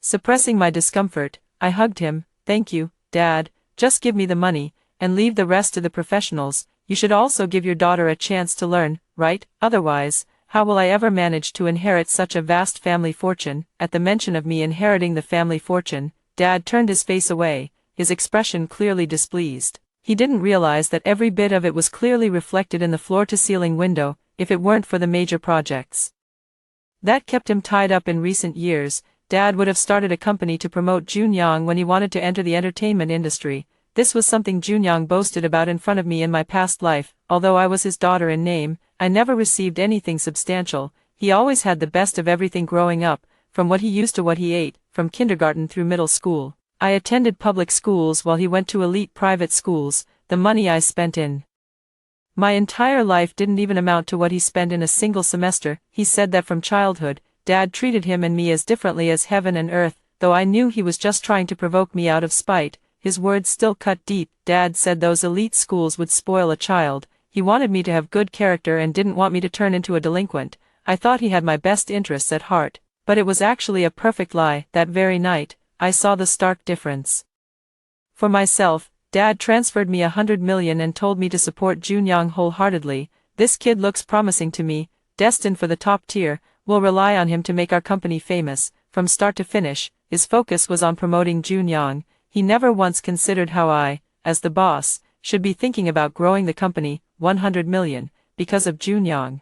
Dad transferred it to me without hesitation. Is this still the same person who said that even if you have money, you can't spend it recklessly? It turns out that all the fatherly love I thought I had, the happiness I believed in, were all illusions. I replied with a bitter smile, don't worry, Dad, I'm already an adult, and it's time for me to contribute to the family. I definitely won't let you down. I will definitely make you and your illegitimate child experience the despair my mother and I felt in our past life. Back in my room, I stared at the notification for the 100 million yuan deposit, unable to calm down for a long time. In my previous life, after my mother passed away, my father brought his mistress and Junyoung home. He announced to the outside world. Back then, he and Junyoung's mother, Nan Bin Gru, were the true couple. My mother and he had me by accident after drinking, and my mother used her heart condition to force him to give up his true love and marry her. Now that my mother is dead, everything should return to normal. I became the illegitimate daughter. Junyoung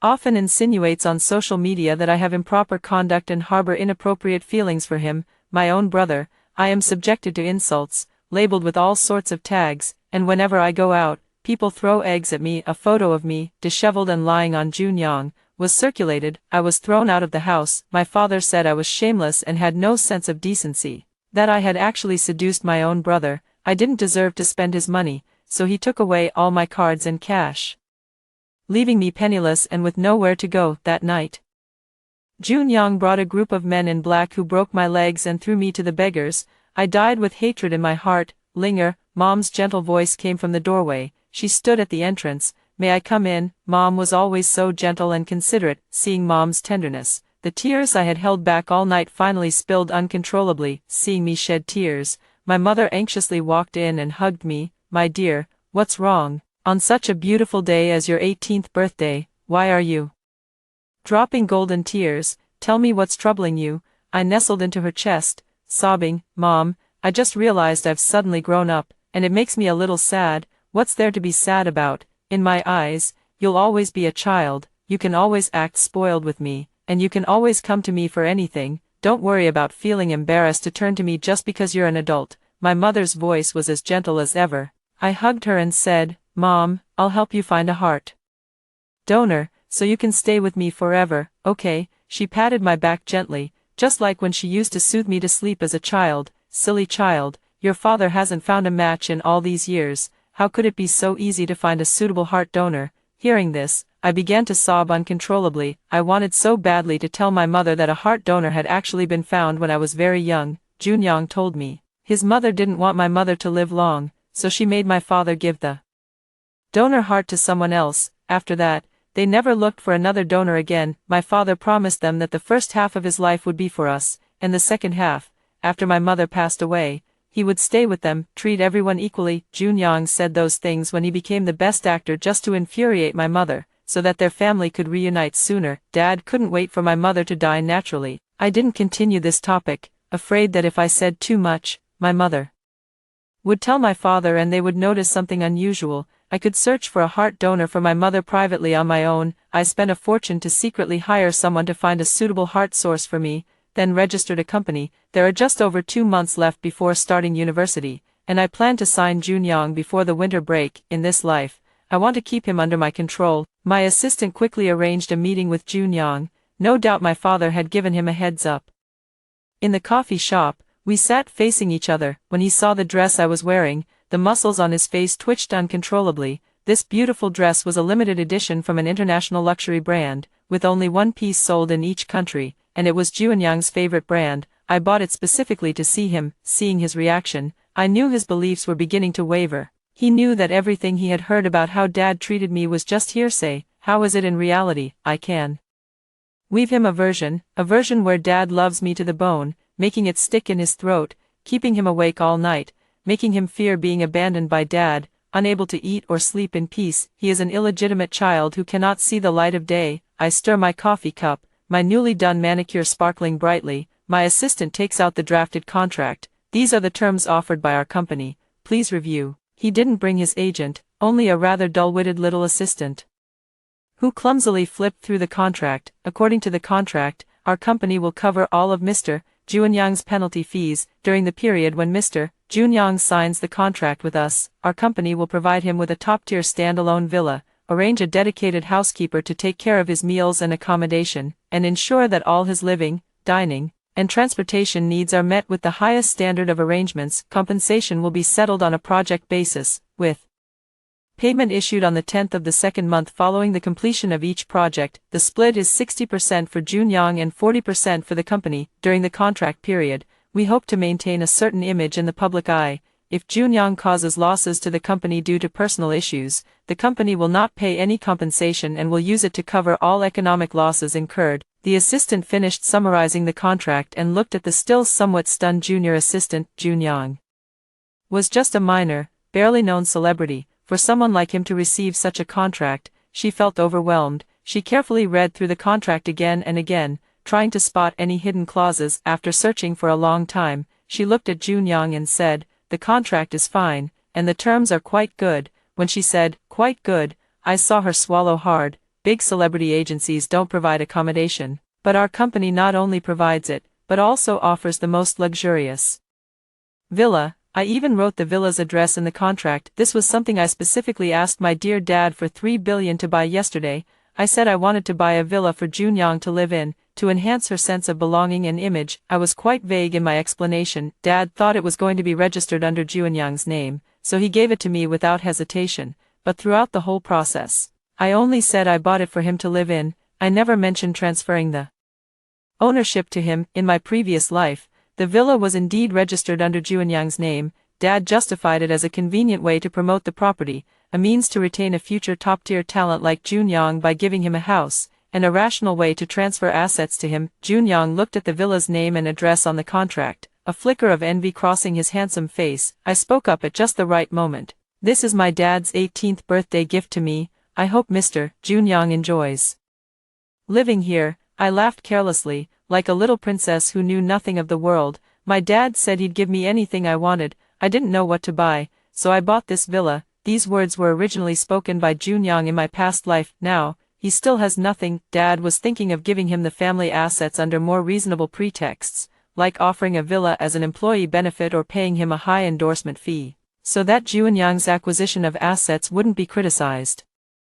To be safe, neither of them underwent a paternity test. fearing it would leave evidence of infidelity. This was the villa Junyang had been longing for years, now registered under my name. His forced smile gradually faded, eventually twisting into something distorted. Watching him doubt the father who loved him most, I was overjoyed, my smile growing even brighter. Mr. Junyang, don't you like it? If not, we can change it. My father loves me very much. Whatever I want, he gives me. He says I'm his only little princess. I laughed carelessly. His assistant looked at him, puzzled. Such a fine house. Why wasn't he happy? Living in a place like this would be great for promoting his image later on. Will you sign? The assistant asked softly. If Mr. Junyang hasn't made up his mind yet, that's fine. We can discuss it again after our company has achieved some results. I tossed an elegant business card onto the table. We have another artist to sign today, so we won't disturb Mr. Junyang any further. The assistant didn't expect us to be signing someone else today and instinctively asked, who else are you signing? Juyin, the assistant answered truthfully. Hearing the name, Junyang suddenly lifted his eyelids to look at me. I pretended not to notice, grabbing the latest luxury handbag and preparing to leave. Juyin is currently unknown. In the future, she will become a film queen, winning numerous awards effortlessly. She has just participated in a talent show and hasn't signed with any company yet. Her appearance isn't particularly stunning, but her extraordinary acting talent, combined with makeup, has allowed her to create many classic roles in a short time. As I was leaving, I turned back to advise Junyang, the first artist to sign with our company will get to live in my 300 million villa. The first person to sign with us will be our key focus for development. My dad said Juyin looks promising, and I trust my dad's judgment. After saying that, she took her assistant and left. I knew that Junyang wouldn't sign directly today. No matter what his mindset was, he wouldn't sign with me today. He detested me, although he tried hard to hide his emotions. Junyang at 17 was ultimately not skilled enough in acting. Saying my father values Juyin is pure fabrication. Before, to keep me from noticing anything unusual, he would often mention more people, but aside from Junyang, he never really cared about any of them. This apartment, I only gave it to Juyin to live in to spite Junyang. Of course, it was also a good opportunity to increase my own assets. If I wanted my father to spend money, I had to pretend it was for Junyang. The villa is under my name, and it will be my asset in the future. My assets don't belong to my father. Even if he dies, they won't go to any illegitimate children. Watching the two of them leave, the assistant asked Junyang, the terms offered by this company are pretty good, and they seem financially solid. Why didn't you sign? Because he was criticized as effeminate and a fake man. Junyang had no good resources at the company. Junyang didn't say a word. His beautiful face was devoid of any radiance, his brows furrowed tightly. He sent a message to the contact saved as, Dad, did you arrange for me to live in this house? He took a photo of the address on the contract. The reply came quickly. How is it? Do you like it? Son, this is the best villa. I spent 300 million just so my son could live a little better. Junyang's forehead veins bulged.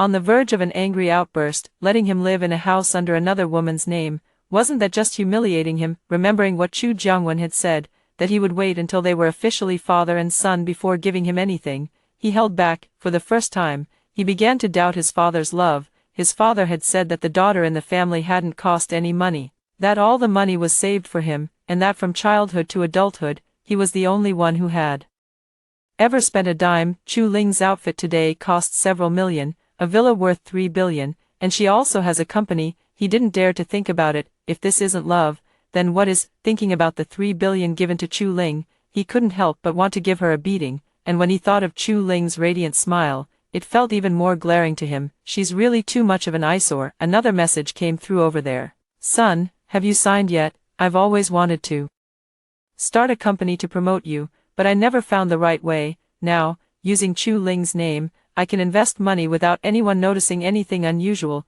Son, Dad will definitely make you the most dazzling star. Although Dad says he loves him the most, he's already 17 and still doesn't have a proper father-son relationship. But he can't say that to Chu Jiangwen. He can't afford to gamble. He replied irritably, Thanks, Dad, I'll sign in a couple of days. I need to sort things out with the people at my current company first. Following his mother's instructions, he was doing his best to play the role of a sensible son. That way, his father would feel even more indebted to him. Once the guilt piled up to the point where even his father couldn't wait any longer, that would be his chance to officially become the eldest son of the wealthiest family. Okay, son, Dad is in a meeting, if you need anything, just let me know. Seeing that Junyoung wasn't responding to her, the assistant reminded him again, hoping he would sign the contract quickly. If they sign Ju-in first and let her stay in this villa, we'll lose a great promotional angle. Renting such a villa for a month would cost hundreds of thousands. She couldn't understand why Junyoung was being so difficult.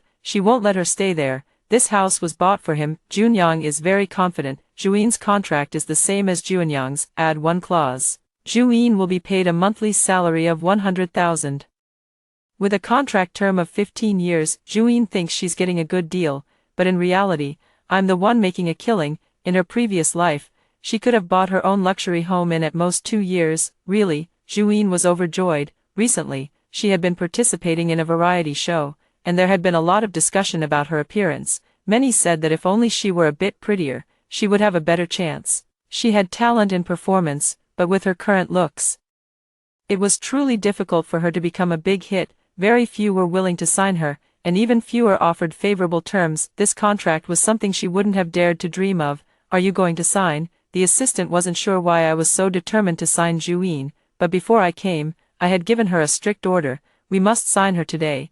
If the terms are not satisfactory, we can discuss further. Satisfactory, satisfactory. This is the second reason I chose Ju-in first and foremost. She is an honest person. Even after becoming famous, she remains a good person, never flattering the high and mighty or trampling on the lowly, and never harming others. Praising her won't lead to being bitten back. Satisfied? Then let's sign the contract now. 2 hours later, the official account of Chu Ling Entertainment posted its first update. Welcome Ju-in to Chu Ling Entertainment, and welcome to Villa 888 at Yunshui Manor. The accompanying image was a photo of Ju-in when Ju-in was just Ju-in. She didn't stand out, but when she portrayed a character, she did it so vividly, and with the added advantage of a luxurious mansion, she made it to the trending list in less than 2 hours. The epitome of a wealthy socialite. This is exactly why I want to be a wealthy socialite. I'm so envious. What kind of magical company is this, actually offering a 300 million mansion for artists to live in for free? Even though I know this is just Chu Ling Media promoting themselves, I still can't help but feel envious. Does Chu Ling Media need someone to clean? I'm really good at sweeping. This must be fake. How could something so outrageous happen? It's probably just for show. Look how excited everyone is getting. Let's just move on. Upstairs, the contract has been released. This house is written into the contract. As long as Ju-in doesn't move out, she can live here for a lifetime. A company like this is like a dream. I'd work there for free. Oh my god. The company actually included such an outrageous clause, aren't they? Afraid Ju-in might really never leave. She's just a nobody, a minor character. What kind of judgment does the boss have?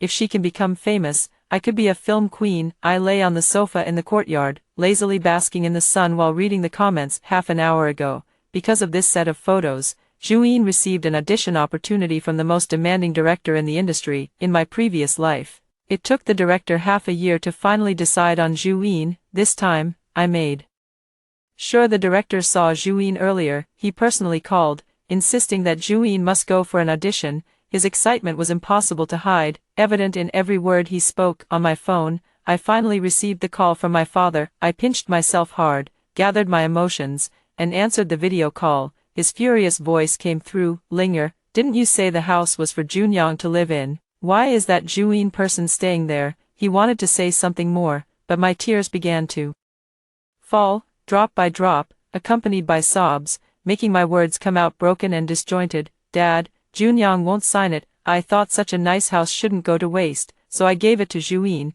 She's really ambitious. With just a few photos taken at the villa, she caught the eye of Director Shue. As soon as she collaborates with Director Shue, she'll become a top-tier star right away. She'll definitely make a lot of money for the company then. I did all this just to make you happy, Dad, aren't you?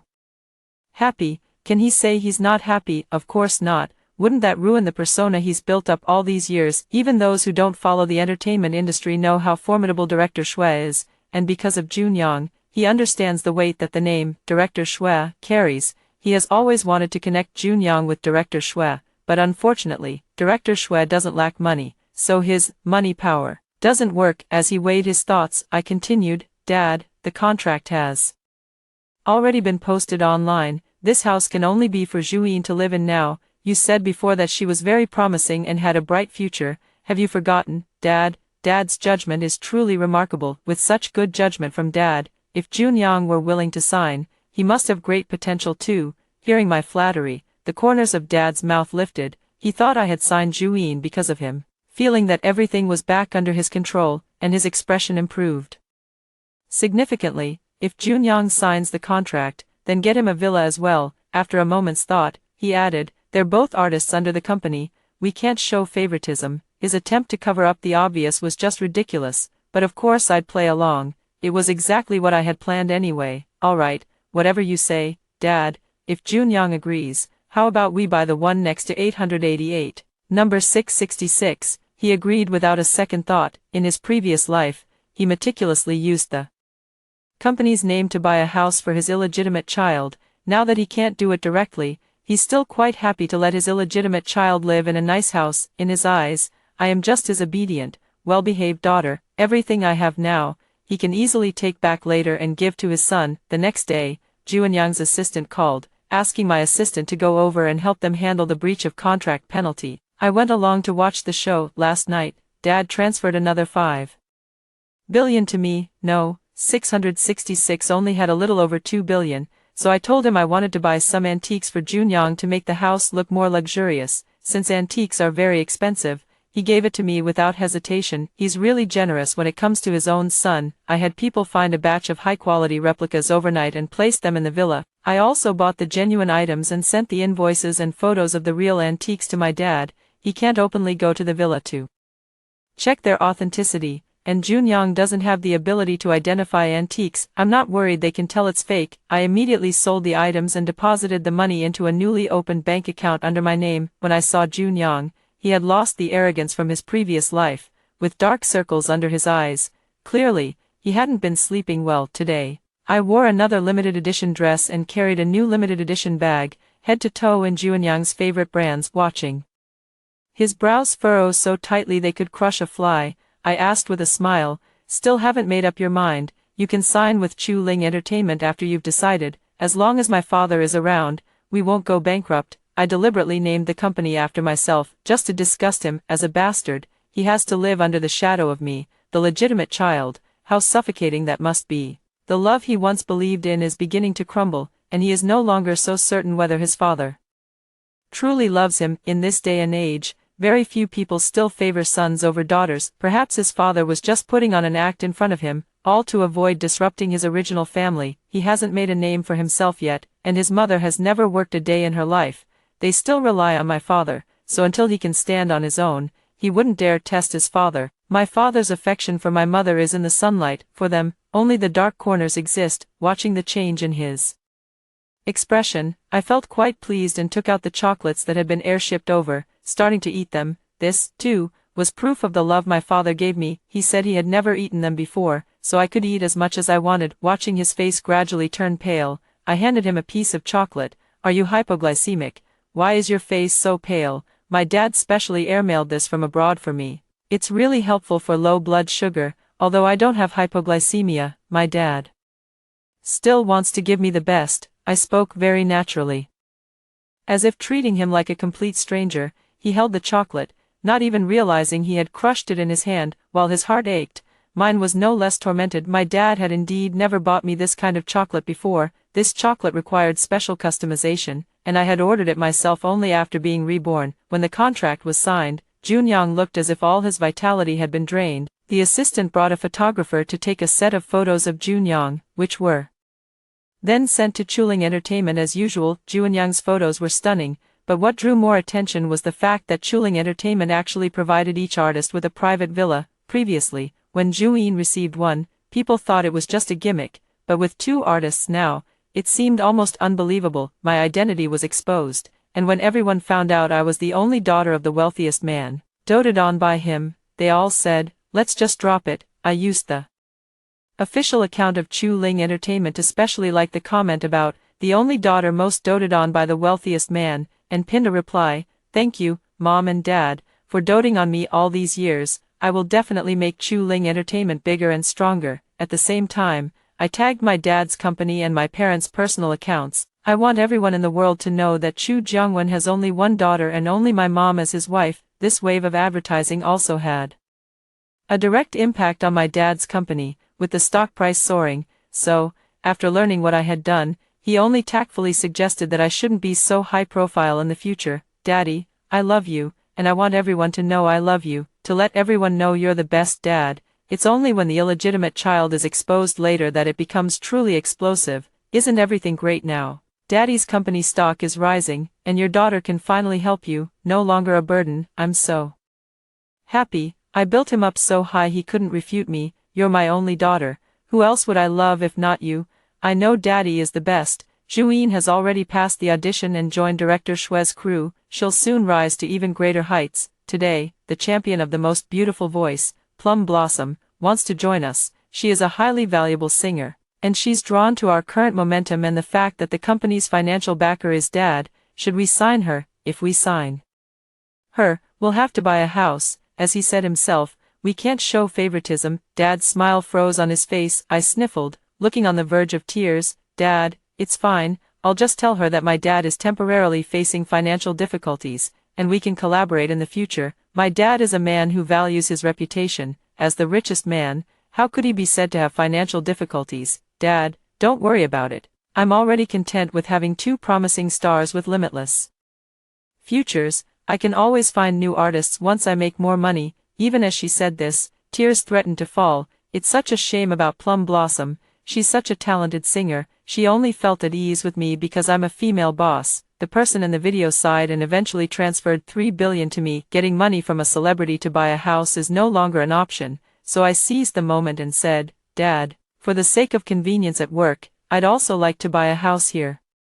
That no, 999 looks pretty good to me. Yunshui Villa no, 999 is under my father's name. He bought it to retire with his mistress. My mother doesn't even know about this house. If it weren't for Juanyang's bragging, I wouldn't have known either. It turns out Dad has been preparing for years to live with those two. The interior is decorated with top-tier fittings. Fortunately, he was afraid of being discovered with a mistress, so only his name is on the property deed. I'll have the property.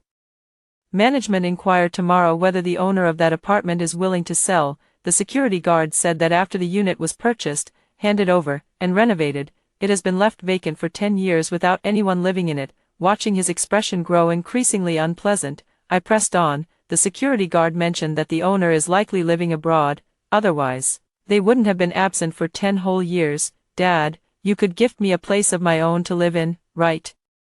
It wouldn't be good for me to keep staying at home and disturbing you and Mom's life. I'm all grown up now. He opened his mouth, then closed it, his face turning an even deeper shade of displeasure before he finally replied, Linger, living at home is perfectly fine. Your mother isn't in the best health, and having you at home puts my mind at ease. How laughable, with maids and servants at home. Such an excuse was utterly feeble. I chose not to respond. Dad, I'll go rent that apartment then. I'm running my own company now. I'm the boss. Can't let my employees outdo me in housing, right? The courtyard's renovation is truly beautiful. Once I earn enough money myself, I'll buy my own place. I can't keep relying on my parents forever. Hearing that I wanted to rent a place on my own, he immediately panicked. If I found out the property owner was him, all these years of playing the loving father and devoted husband would have been for nothing. My dear daughter, how could I let you rent a place? You're the daughter of the wealthiest man in town. Renting would make people think poorly of your father. I'll have my assistant handle this apartment for you. He'll negotiate the price. The 999th unit is very expensive. I don't want you to get shortchanged. Thank you, Dad. I'll pay you back once I earn the money. After saying this, he felt too embarrassed to put my name on the property deed as a gift. Dad, I love you. You really are the best father in the world. Being your daughter is the happiest thing in my life. I kept praising him, acting. Who can't do it as long as you don't take it to heart? When I got the property deed for Villa No. 999, I deliberately swung by Juanyang's place with the newly signed singer, Plum Blossom. Boss, your dad really loves you so much. He bought you all the best villas in the community. Number 999 is worth $1 billion. When can I be reborn into such a good life? Mei Hua is a singer with no celebrity airs, lively and outgoing. She kept chattering in front of Junyang. Can I have that villa all to myself? I flicked her forehead. Of course, my dad paid for it, so you can live there as you please, but remember, you have to release at least 2 chart-topping songs a year, or I'll find you 2 roommates, 2 songs, easy peasy. She is a singer-songwriter with considerable talent, but a bit lazy and afraid of industry exploitation, seeing that I am a female boss. The contract has no harsh conditions, and there is a villa here where she can just relax. She proactively sought to sign with me. Juanyang's face darkened as he looked at us with displeasure. Meihua turned her head and was startled by his expression. She quickly explained, I just couldn't help myself. You two talk first. I recruited the most famous agent in the industry for Juanyang, someone who appears impressive now but will face a major scandal in a year. She said Juanyang hasn't been wanting to take on any roles lately. I know he's just throwing a little tantrum, and I'm actually quite happy about it. The more he slacks off, the better it is for me, but as a normal boss, when an employee is clearly slacking off, I definitely have to pretend to show some concern, otherwise, it would look suspicious. I casually placed the red booklet on the high table, leaned lazily against it, and finally looked at Juanyang unhurriedly. I heard you haven't had time to film recently. May I ask what you've been busy with lately? He replied matter-of-factly. I plan to accompany my parents abroad for half a year, travel together and see the world. I'll come back to take on roles after that. Aren't you going to college? I remember in my previous life, Juanyang did attend university. Could it be that he's been too deeply affected this time around? In the next 6 months, my father will send me abroad to study with a master performer for a few months. Becoming a master's disciple holds more value than a university education. It seems he's planning to find a way to spend my father's money, trying to balance his unwilling heart to compete with me. He's even giving up on college. His mind isn't all that sharp, is it? Or perhaps, when someone desires too much that doesn't belong to them, their judgment becomes clouded. Is your father working abroad? I was very serious. This was important to me. I had always wanted to find an opportunity to get my mother a heart transplant, and I couldn't let my father know. If he were to go abroad, things would be much simpler. Hearing this question, a proud smile spread across his face. My dad said that for the sake of my better development, he'll accompany my mother and me to stay abroad for half a year. He'll also work at the overseas branch for half a year. For my career, he'll do everything he can to help me. I also flashed a bright smile. You're so lucky to have a father like that.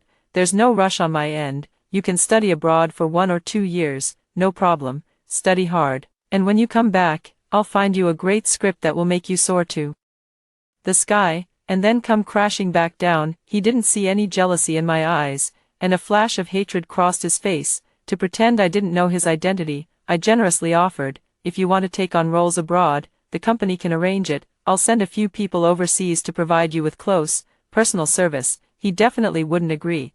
If he did, wouldn't that expose the fact that he's an illegitimate child? He firmly refused. It's fine, I'll just take on roles domestically after I finish my studies. Alright, I'll be living at No. 999 from now on. When you come back, you can find me at No. 999. I opened the property deed and let him clearly see the name on it. Chu Ling, 100% ownership of this property. This is a fucking retirement home. With a crack, Juanyang actually crushed the cup in his hand. Plum Blossom asked excitedly. You also think the boss's dad loves her too much, right? This is a billion-dollar villa, the most expensive villa in the whole city. I just looked at the decoration, the layout, the design, all the work of world-class masters. In my next life, I want to be reborn into such a good family too. Looking at the excited Plum Blossom, I really wanted to say, it's best not to be reborn into such a family. You might die with your eyes wide open. Juanyang's assistant quickly brought over the first aid kit. Lately, she had been a bit afraid to get too close to Juanyang. The once gentle and refined man had recently become strangely temperamental.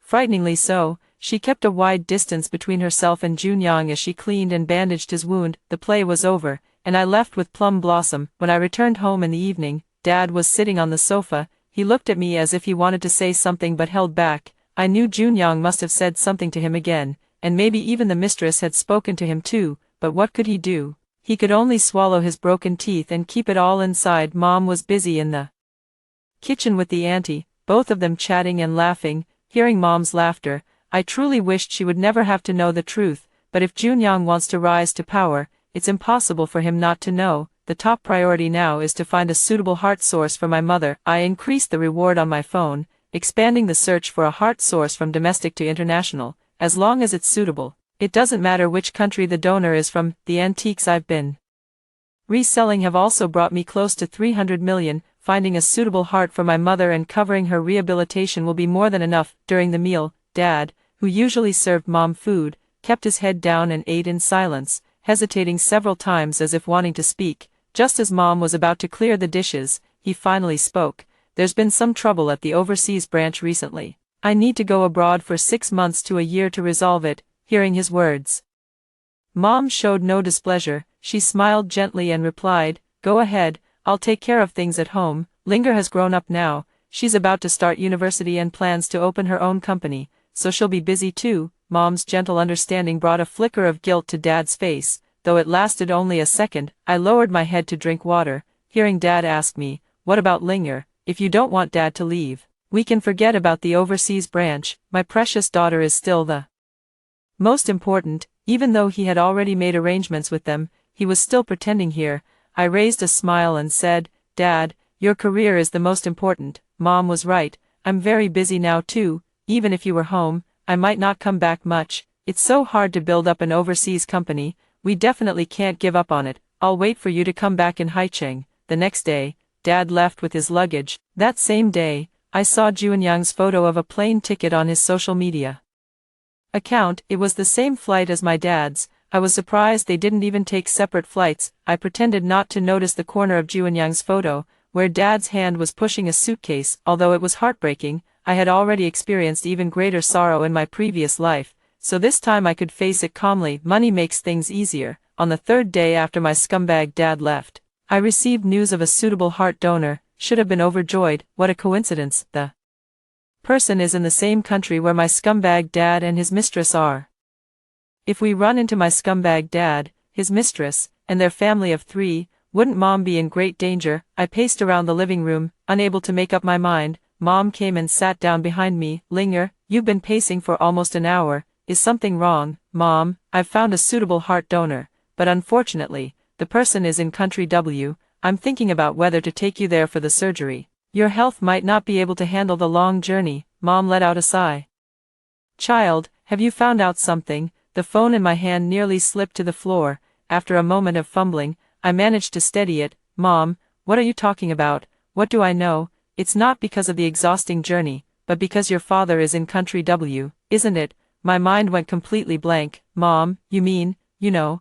I didn't dare finish the sentence, afraid we might not be talking about the same thing. "Your father had an affair because I didn't give him a son," she said it so calmly, so terrifyingly calm. "So in my past life, Mom didn't die because she found out about the other woman." She gently took my hand and had me sit beside her. How could I not know when my own husband carried the scent of another woman's perfume, the smell of milk? With my weak constitution, I'm even more sensitive to smells. I was afraid my little Linger couldn't handle it, and I didn't dare risk having a son, only for my little Linger to possibly lose her mother. So everything Mom did was for me. In my past life, it was because I inexplicably became an illegitimate child, and she worried herself to death over me. In that moment, tears streamed down my face as if I were the real culprit who had caused my mother's death in my previous life. At this moment, my defenses crumbled. "Because of a mother's love, Mom, you've suffered so much." I cried uncontrollably, and Mom held me carefully. "It's Mom's fault. Because of me, Linger has been wronged. It seems Mom has noticed my recent unusual behavior. In the past, I wanted to be a happy freeloader, but now I am single-mindedly focused on squeezing money out of Dad's pockets. So far, I've already managed to squeeze out over 2 billion, which is somewhat effective. Fortunately, Dad has been feeling guilty and hasn't noticed my abnormality. Since Mom already knows, then all these years she has been living strong, just so I could have a mother." Thinking of this, my tears once again uncontrollably fell. "For Linger, Mom will also be strong. Don't worry that Mom will be sad. What makes Mom saddest is if Linger had no mother, if she were bullied. For Linger, Mom will definitely be strong." Yes, in my past life, without a mother, I met a tragic end. My heart felt as if being pricked by countless needles. I held my mother and cried for a long time before finally calming down. The person on the other end of the phone called again. "Miss Chu, if you still want the heart source, you must come to country W immediately. The patient can only live for 2 or 3 days at most. We will fly to country W right away. Please arrange for the best doctors for us."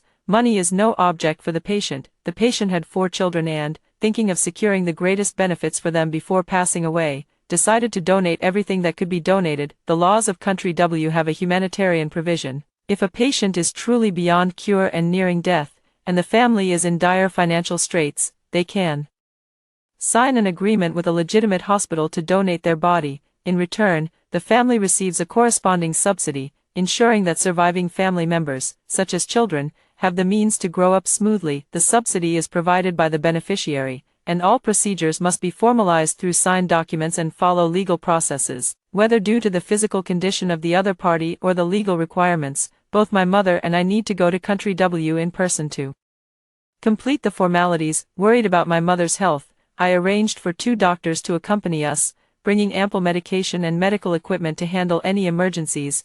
My mother thought I was overreacting, unaware of how deeply I feared she might end up like in my previous life, dying with her eyes wide open, filled with regret. This time, I kissed my mother, determined to live well until the very end. Worried that my mother might be unwell, I booked an early ticket and arrived in Country W by evening. We checked into a hotel first, and the next day, we went straight to the hospital to sign the agreement and make the payment. I'm sorry, but the patient was already donated to someone else last night. I just found out myself. The young girl was on the verge of tears. This was a suitable match she had worked so hard to find, and her tuition for the next semester depended on me. An indescribable sense of loss washed over me. We have to sign the contract and follow the procedure first. There's no option for a deposit reservation. I felt all my strength drain away, nearly collapsing to the floor. My mother, quick as ever, caught me. I'm doing fine now, and I can hold on for a few more years. I've been taking good care of my health all this time.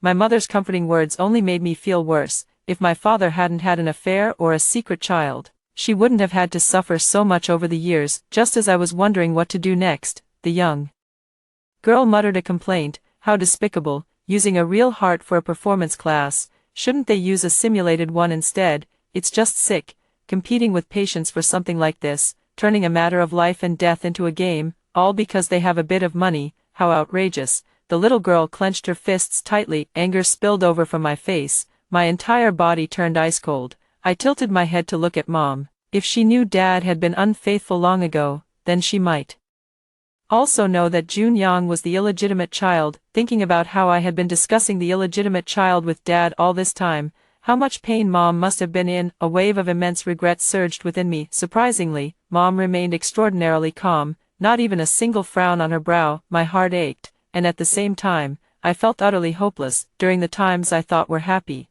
how much grievance did my mother endure to be able to appear so calm now, for the sake of her child's happiness? She acted out a picture of happiness for my mother. I was filled with guilt. Mom, I said, my heart aching to the extreme, I've held you back, silly child. Without you, your mother might have been gone long ago. It was you who gave your mother a happy life, who gave her something to cherish in this world. Her voice was as gentle as ever, but I could feel her body trembling slightly as she held me. I wanted to take my mother back to the hotel and then return alone to negotiate with the patient, but she refused. Let's go together. In this lifetime, your mother is already content just to see you happy. Now that Linger knows how to seek her own well-being and protect herself, your mother can leave with peace of mind. My heart was gripped with pain. The happy family I thought I had was completely shattered in this moment. How much suffering had my mother endured all these years? She had forced herself to perform happiness just to make me happy. Since my mother disagreed, I could only follow her to find the patient. Unexpectedly, we ran into Junyoung and his mother. They were waiting for the elevator with their backs turned to us. Fortunately, I'd been keeping an eye on the heart donor situation all along, which allowed me to intercept her heart source. That old thing, how come he hasn't died after living all these years? The little girl widened her eyes in disbelief, looking toward the 2 people at the elevator entrance. Since everyone here speaks the language of Country W, they didn't hold back at all. When using their native tongue, I really wanted to go over and kick that damn illegitimate son, but Mom couldn't handle the stress. I pulled Mom forward, not wanting to cause any more trouble, but I've already taken it to heart, and I'll settle this score along with the rest. Don't let your father know, you just need to be a good son, the woman said calmly, as if Junyoung had done something trivial. In front of him, you must appear kind enough for him to feel at ease leaving the family fortune to you. If your father decides to start over with a new heir, we'll end up with nothing. Fine, Junyoung replied reluctantly. I'm already doing my best to play the part of a good son. Once I get the family fortune, I'll deal with them. Mom swayed unsteadily, and I quickly reached out to support her. If it weren't for the fact that illegitimate children have inheritance rights and my mother didn't want my things to be divided, she definitely wouldn't have been able to tolerate it. Once again, I deeply felt how heavy my mother's love was. The elevator doors opened, and the two of them stepped inside. We also happened to enter the patient's room at that moment. A woman, gaunt and withered, lay on the bed, her sunken eyes filled with deep longing as she gazed at the row of children by her bedside. Mom won't be able to take care of you anymore. You must live well from now on, big brother. Promise me you'll look after your younger siblings. Okay, I've left some money for you, enough to help you grow up. That older brother was only about 10 years old, the youngest just 3, standing in a row by the bedside, looking utterly pitiful. The woman's husband passed away unexpectedly a year ago. She's been running around for her 4 children and fell ill. The little girl whispered softly in my ear, explaining. Hearing this, I found hope. I approached the woman and told her in the language of W country. Madam, hello, I am the only daughter of the wealthiest person in H country. My mother's heart matches yours. As long as you agree to give your heart to my mother, I can sign an agreement to ensure your 4 children receive the best education and care until they graduate from university. The woman on the bed sat up excitedly, trembling as she replied to me in the language of W country. Is what you're saying true? The little girl, seeing the reaction of the person on the bed, immediately took out her student ID. Compared to me, a foreigner from H country, she was a student at a prestigious university in W country, which was much more convincing. Yes, yes, yes, this is the daughter of the wealthiest person in our H country. She's incredibly rich. Her employee dormitories are villas worth billions. Taking care of your 4 children would be a breeze for her. She pulled up the official homepage of Chu Ling Media on her phone. The automatic translation feature made it easy for the woman from W country to understand the content. So you're the owner of Chu Ling Entertainment and also the daughter of that wealthiest person? Yes, you can bring in a notary, and we can draw up a contract. Would you like to consider it, ma'am? Her eyes suddenly dimmed again. I've already promised it to someone else. He offered twice what you did earlier. I agreed for the sake of my child, so they could have a better life. As she spoke, she lowered her head in shame. Ma'am, I understand your concerns. The one offering you double is my husband's illegitimate child. Outside our marriage, he hopes I die so he can seize my daughter's inheritance. I believe you can understand me. I don't want my child to suffer without a mother. My mother's gentle voice calmed the woman. Since I bear a 70% resemblance to my mother, there was no doubt about our relationship. She bit her lip and said, but I've already signed a contract with them. We can make the other party think you gave it to him. He needs this under the pretense of acting class, so whether the heart is a match or not doesn't matter. I can give him a simulated one. Do you want your heart to be discarded like that? If you place it in my mother's chest, your children will still be able to feel your heartbeat in the future. It will give them more strength to carry on. In a way, you'll still be by your children's side, watching them grow up and succeed. After hearing my words, the eldest child grabbed her hand. The young boy, tears welling in his eyes, stubbornly refused to let them fall. Mom, give it to them. I don't want Mom's heart to be treated like an object, used up in a performance class and then thrown away like trash. It would make me sad. It would make me sad for a lifetime. If you could live in another way, we don't need that much money. I will raise my younger siblings. I live for my children, and you live for yours. Let's both keep living. The mother's gentle voice moved the woman. She was already beyond the help of medicine. If she could stay by her children's side, how could she ever be willing to leave? We finally reached an agreement. The woman would sign the consent form for my mother's surgery, and I arranged for my mother to undergo another compatibility test with her. I then called the hospital's external cooperation hotline. Hello, I'd like to donate 50 million worth of medical equipment to your hospital. Upon hearing my words, the hospital quickly sent someone to coordinate with me. Unexpectedly, it was the hospital director who received me. I stated my demands. The hospital must keep it confidential and perform the surgery for my mother, and give Junyoung a 100% realistic artificial heart. As long as they agreed, I would donate 50 million worth of medical equipment. Once my mother recovered and was discharged from the hospital, in addition to the medical fees, I would donate another 50 million worth of medical equipment to the hospital. When the hospital director heard that Junyoung had actually used a real human heart as a prop for a performance class, he immediately agreed to my demands.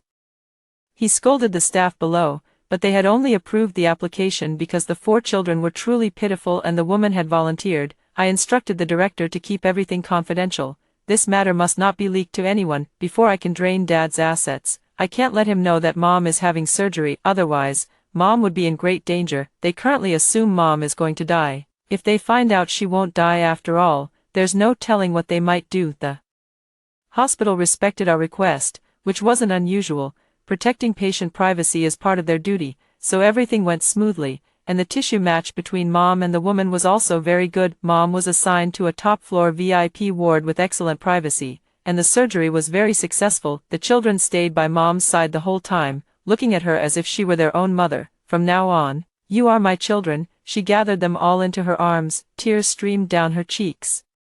Junyoung, upon receiving the heart, opened the box and, seeing the bloody organ, immediately threw it into the trash. If it hadn't required his personal signature for delivery, he wouldn't have even accepted it. His people confirmed that the international student was still going around asking patients if they were willing to donate their hearts. Knowing that Chu Ling's dying mother was still searching for a heart donor put him in a very good mood. As long as that woman dies, he can become the eldest son of the wealthiest family. If it weren't for her heart condition, he could have returned long ago. If it weren't for his father's reputation and the company's stock, he would have already made his move. Thinking about how all of that will be his in the future, he feels it's nothing to endure a little longer, but the thought of Chu Ling spending so much money makes him uncomfortable, as if it were his own money being wasted. For now, though, he has to listen to his mother, win his father's favor, become the brightest star, and make his father proud. In high spirits, he heads off to the expensive master acting class his father bought for him. I applied to the university for deferred enrollment, since I've already studied the college curriculum in my past life. Completing 4 years' worth of courses in 3 shouldn't be a problem. In the 4th month in country W, Mom insisted on returning home. Your dad might be back in about 2 months. I need to go back first to avoid raising any suspicion. After confirming that Mom had recovered well, I took her and the 4 children back to our home country. As agreed, I also donated 50 million worth of medical equipment to the hospital. According to the examination results, the hospital had put great care into Mom's rehabilitation. She had already reached the recovery level of most people 1 year after surgery. Able to walk briskly normally and even run for short periods, her condition has improved significantly. Compared to before the surgery, with another 6 months of recovery, she'll be able to live like a normal person. To take care of my mother, I brought her to No. 999, along with the 4 children. I enrolled them in an international school, ages 3 to 10, all sent off to school. I arranged for a family doctor and a nanny to care for my mother around the clock. And then I began my own university studies and the plan to drain my father's family assets. After I caught up on the university courses I had missed, it happened that Juin's TV series was airing on the hottest platform. Her outstanding acting skills, combined with director Shue's reputation, instantly made her a sought-after star. That day, I walked into my father's office with my hands clasped behind my back. His secretary warmly poured me a cup of tea. After finishing the tea, I leisurely made my way behind my father's desk, sat down, logged into his work system, approved the endorsement application, printed it out, took the company's seal from his desk, and stamped it with a series of crisp thuds. 2 billion yuan was transferred into the account. Miss, did the chairman approve this? The secretary, having read the document clearly, broke out in a cold sweat on his forehead. Is our annual endorsement fee really this high? This isn't for 1 year, it's for 20 years, for the next 20 years. Juin will be the spokesperson for all our Chu family enterprises, and I even got a 50% discount. Friendship price, 20 years. The secretary thought she must have misheard. For 20 years, across all the company's products. It's indeed not expensive, but who signs a contract for 20 years? All right, Dad has already agreed. Look, don't I know the password to his safe and the code for his system? If he hadn't agreed, why would he have given me these passwords? The password was Juanyang's idea, his birthday. It just so happened that I signed a contract with him, so I knew his birthday very well. I have to thank him for always looking for proof that Dad loves him. Otherwise, I wouldn't have been able to get my hands on 2 billion so easily. Hurry up and push the finance department to transfer the money. I'm still waiting. The secretary glanced at her phone. It was still the middle of the night in country W. The chairman had said that during his time in country W, unless it was a matter of life and death, she shouldn't disturb his sleep at night. Not going, do you not want this job anymore? the secretary quickly made the arrangements, and within half an hour, she received confirmation that the funds had been transferred. As soon as the money arrived, I called my dad. It took a long time for him to answer the phone. "Hey, sweetie, what made you think of calling me?" I pinched myself. "Dad, I made a mistake, or maybe someone from your company made a mistake, but in the end, something went wrong," I sobbed. The secretary beside me widened her eyes. He suppressed his emotions on the other end. "Sweetie, what exactly happened? Tell Daddy, and Daddy will help you solve it. Since Juin has become so popular, I thought I should quickly have him sign endorsements with all of Chu Group's companies. That way, we could lock him in at the lowest price and secure benefits for you, Dad." But as it turned out, the contract changed from 2 years to 20 years, and from 200 million to 20 billion. What? Hearing his sudden outburst, I cried even harder. Juin is definitely going to be an international superstar in the future, based on the rates for international superstars, with Chu Group having hundreds of companies both domestically and internationally. The endorsement fee for 20 years would be at least 200 billion, so we actually made a profit. Dad, please don't be angry. I heard Junyang is studying acting with an international master. When he comes back and signs an endorsement with our company, 20 years would easily be worth 200 billion. Our loss would be huge. Hearing me mention the 200 billion endorsement fee for Junyang, rustling sounds came from the other end. Unsurprisingly, that mistress wanted to secure the 200 billion for her son. This was money obtained openly and honestly. How could she let it slip? That's exactly why I chose to make this call while they were sleeping. All right then, the contract is already signed, and we can't go back on our word. Sweetie, Daddy's going to sleep now.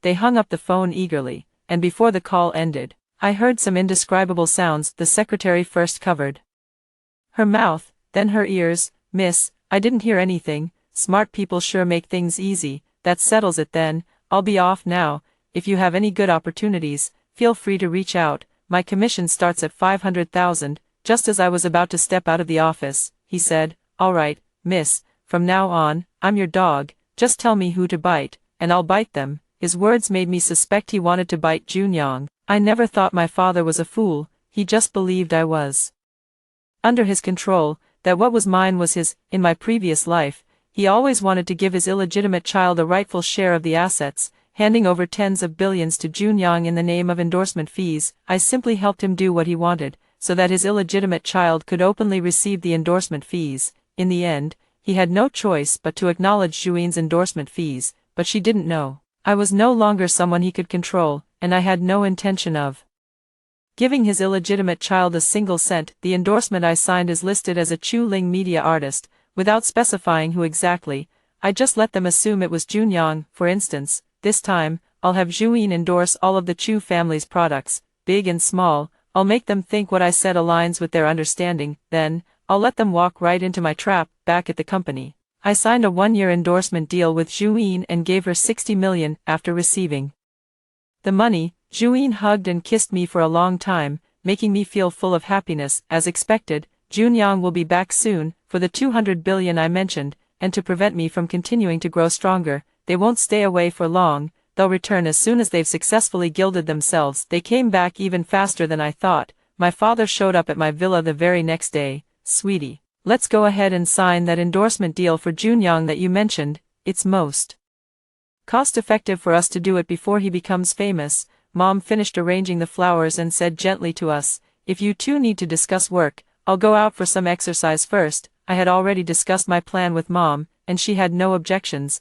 Before Dad could even respond, she had already left the house with the nanny. Once Mom was out the door, I said, "Dad, right now Junyang has no fame at all. If we sign an endorsement deal, the company's shareholders will be unhappy. I've already contacted a major IP project for him to join the cast and gain some experience. In 6 months, when he has built up some reputation, we can sign the deal. That way, it will be more cost-effective, and no one will have any objections." I placed the script of a major IP blockbuster from my previous life in front of my dad, with everything from the director to the cast, the script, and the promotion all being top tier. On the surface, it was a flawless big-budget production, with cameo appearances by industry heavyweights. I had secured the role of the second male lead for Junyang, showing my utmost sincerity. "You got Junyang the second male lead?" Dad was nearly speechless with shock. I lowered my head obediently. "Exactly, recently, all the money Bamboo Sound and Plum Blossom earn for the company, plus every penny Mom and I have, has been poured into this. If there were 2 billion, I could land the male lead role." Hearing about the male lead, his father's eyes lit up. "You can really get the male lead," I nodded eagerly. "You can't spread this around. The director is a disciple of Director Shui, and Director Shui introduced us. Actually, it was in my previous life when the entire film crew collapsed that I found out the director had a preference for men, and all the male actors in the crew had been subjected to his casting couch. The show was highly promoted and popular during its promotional period, but by the time it was released, both the director and all the male actors had completely collapsed, banned from airing. I didn't spend a single penny. I just showed the director Junyang's photo and said, 'Isn't he beautiful? As long as you give him the second male lead role, I can let you hold his hand.' Junyang is just too handsome, so he directly landed the role of the male lead's rival. Meanwhile, my dad is pondering whether spending 2 billion to buy the male lead role is worth it. The director of this drama is a genius, even as the male lead's rival. Junyang can still become a huge hit. Signing endorsements right after the wrap-up is the most cost-effective. Spending 2 billion to buy the male lead role is quite absurd, but seeing my dad's eyes darting around, I know it's probably going to happen. The money arrived that same night. I found a Photoshop expert and had them create a fake transfer screenshot to show my dad. The next day, Junyang returned from abroad. I took the script to him and made it clear, the director accepted you as the male lead. Money is secondary, it's mainly because he likes you. Don't pick fights with the director just because I spent money to get you the role. That would be a waste of money, and if the director isn't satisfied and kicks you out of the production, you'll have to compensate the company for the 2 billion spent. After receiving the 2 billion transfer from my dad, I also signed a contract with the director, agreeing to pay 2 billion in 6 months if Junyang could be elevated to A-list status. Through this drama, I also noted that during filming, Junyang must comply with all the director's requirements. I showed the contract to Junyang, only blocking the clause about payment being due 6 months after the show's premiere. Taking advantage of the information gap, I threw Junyang and that other artist, whose scandal broke around the same time as the crews, into the production together. Juyin and Meihua are both very self-disciplined and hardworking. In my remaining time, I focus on studying and keeping my mother company, while constantly finding various excuses to squeeze money and assets from my father. I used to be quite lazy, but lately, I've become incredibly diligent. I signed up for an advanced piano class taught by an international master, a social etiquette course for ladies, and every other expensive class you can think of, all just for show. I successfully managed to pocket 2 billion. I also took up antique restoration. During the process, I accidentally shattered several priceless antiques worth over 1 billion each, which allowed me to squeeze out a few more billion. Then I tried racing cars, got into a chain collision, and wrecked over a dozen luxury vehicles, costing another 7 or 8 billion, spent too much money and gained nothing. I cried in front of my dad for several days. To soothe my wounded heart, he gave me a few 100 million more, hired several promising newcomers, and told me to focus fully on developing my career, mainly to keep me busy so I wouldn't have time to mess with him anymore. Just one day before the Junyang film crew wrapped up shooting, as I was thinking about how to bring up the endorsement deal, my dad came to find me. "My dear daughter, Junyang's film crew is about to wrap up tomorrow, so the endorsement deal can be signed now." I slightly curved my lips. How many years does Dad want to sign for? Is it an exclusive or a sole endorsement?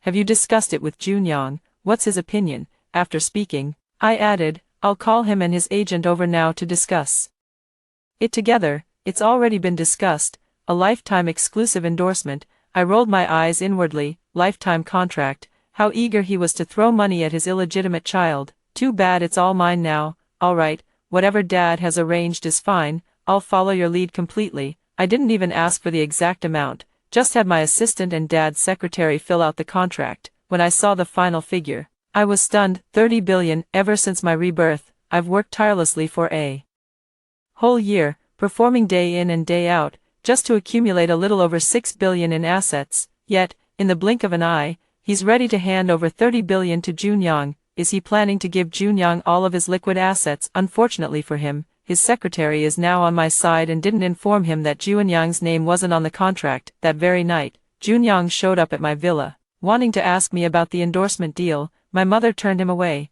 claiming I was already asleep. Now my mother's health has returned to normal, but Junyang doesn't know this. Fearing it might upset my mother, he left first. Today is a good day, the day Juanyang's career collapses, the day Juanyang's agent's career collapses. It is also the day my father finds himself surrounded on all sides. I applied a sickly makeup look on my mother, and together we went to Juanyang's wrap-up event. By the time we arrived, the scene was already in chaos, thanks to my behind-the-scenes efforts. This time, all the reporters in Haicheng had come to capture the first-hand footage, making the scene even more spectacular than in the previous life. The female actors from the crew had already broken through the encirclement, each of them cursing the director and the male actors for being shameless and wasting half a year of their time. Juanyang's identity as the illegitimate son of the richest man was also exposed at the same time. In the previous life, he had revealed it himself at the peak of his glory.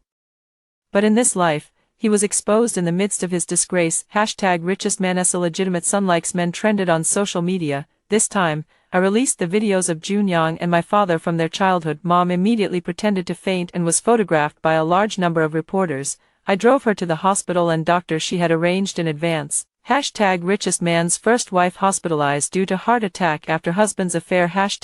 A series of news stories spread like wildfire across the internet. I spent 50 million hiring online trolls. The incident was real, and the scandal was juicy enough that no matter how Dad tried to suppress it, he couldn't keep the news under wraps. According to my secretary's report, he had already smashed 20 cups in his office. The stock kept plummeting, and as consumers were about to abandon Chu Jiangwen, the scumbag, hundreds of companies under the Chu family's name received a flood of order cancellations and partnership terminations. This list was deliberately released by me, not a single one missing. In my past life, my father and his illegitimate son left me penniless and with nowhere to turn. In this life, I'll let them experience what true despair feels like. Online, Juanyang was beaten black and blue, his once handsome face now unrecognizable. The secretary informed me that Dad is coming to see Mom and me, and wants us to post a statement online saying that the illegitimate child is his real child, while I am just an accidental child.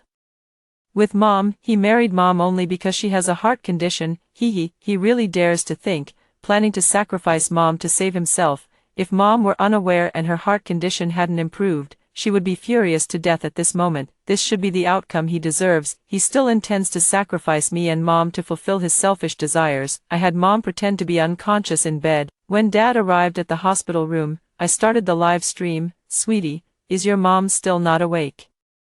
Seeing my mother with her eyes closed, he felt somewhat disappointed. Ever since hearing about Dad's affair, she's been in a deep sleep. The doctor says Mom doesn't want to accept reality and refuses to wake up. Dad's shrewd eyes darted around a few times. "Sweetie, help Daddy out, will you? Tell the media that your mother told you she was just the other woman between me and Yangyang's mom, and that I had to abandon the one I loved because she has a heart condition." I took a few steps back, looking at him in disbelief. "Dad, how could you slander Mom like this? Are you trying to kill her? She has a heart condition.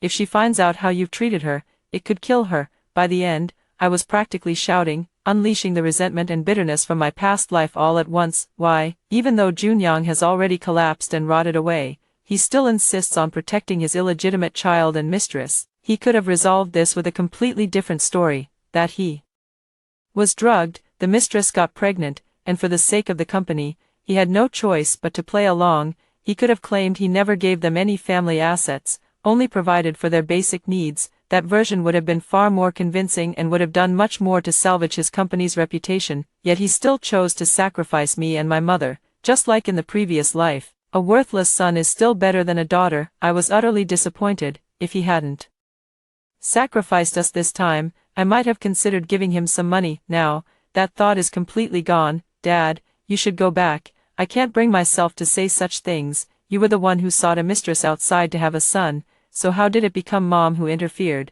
Mom has a heart condition. Have you ever thought about how much it hurts her every time you come home after being intimate with another woman? She's already struggling so much. Why can't you just let her go?" Dad irritably loosened his tie. "If it weren't for my money supporting her, your mother's heart condition would have killed her long ago. I've provided for all of you for so many years. Is it too much to ask for something in return? Besides, your mother doesn't have much time left anyway. Isn't sacrificing her the most beneficial choice?" What a terrifying line of reasoning. "Dad, does that mean I'm also someone you can sacrifice at will? If you're framing Mom as the one who interfered, then what about me? Do I become the illegitimate child? Does your mistress become Your true love, and does that illegitimate son become your real heir?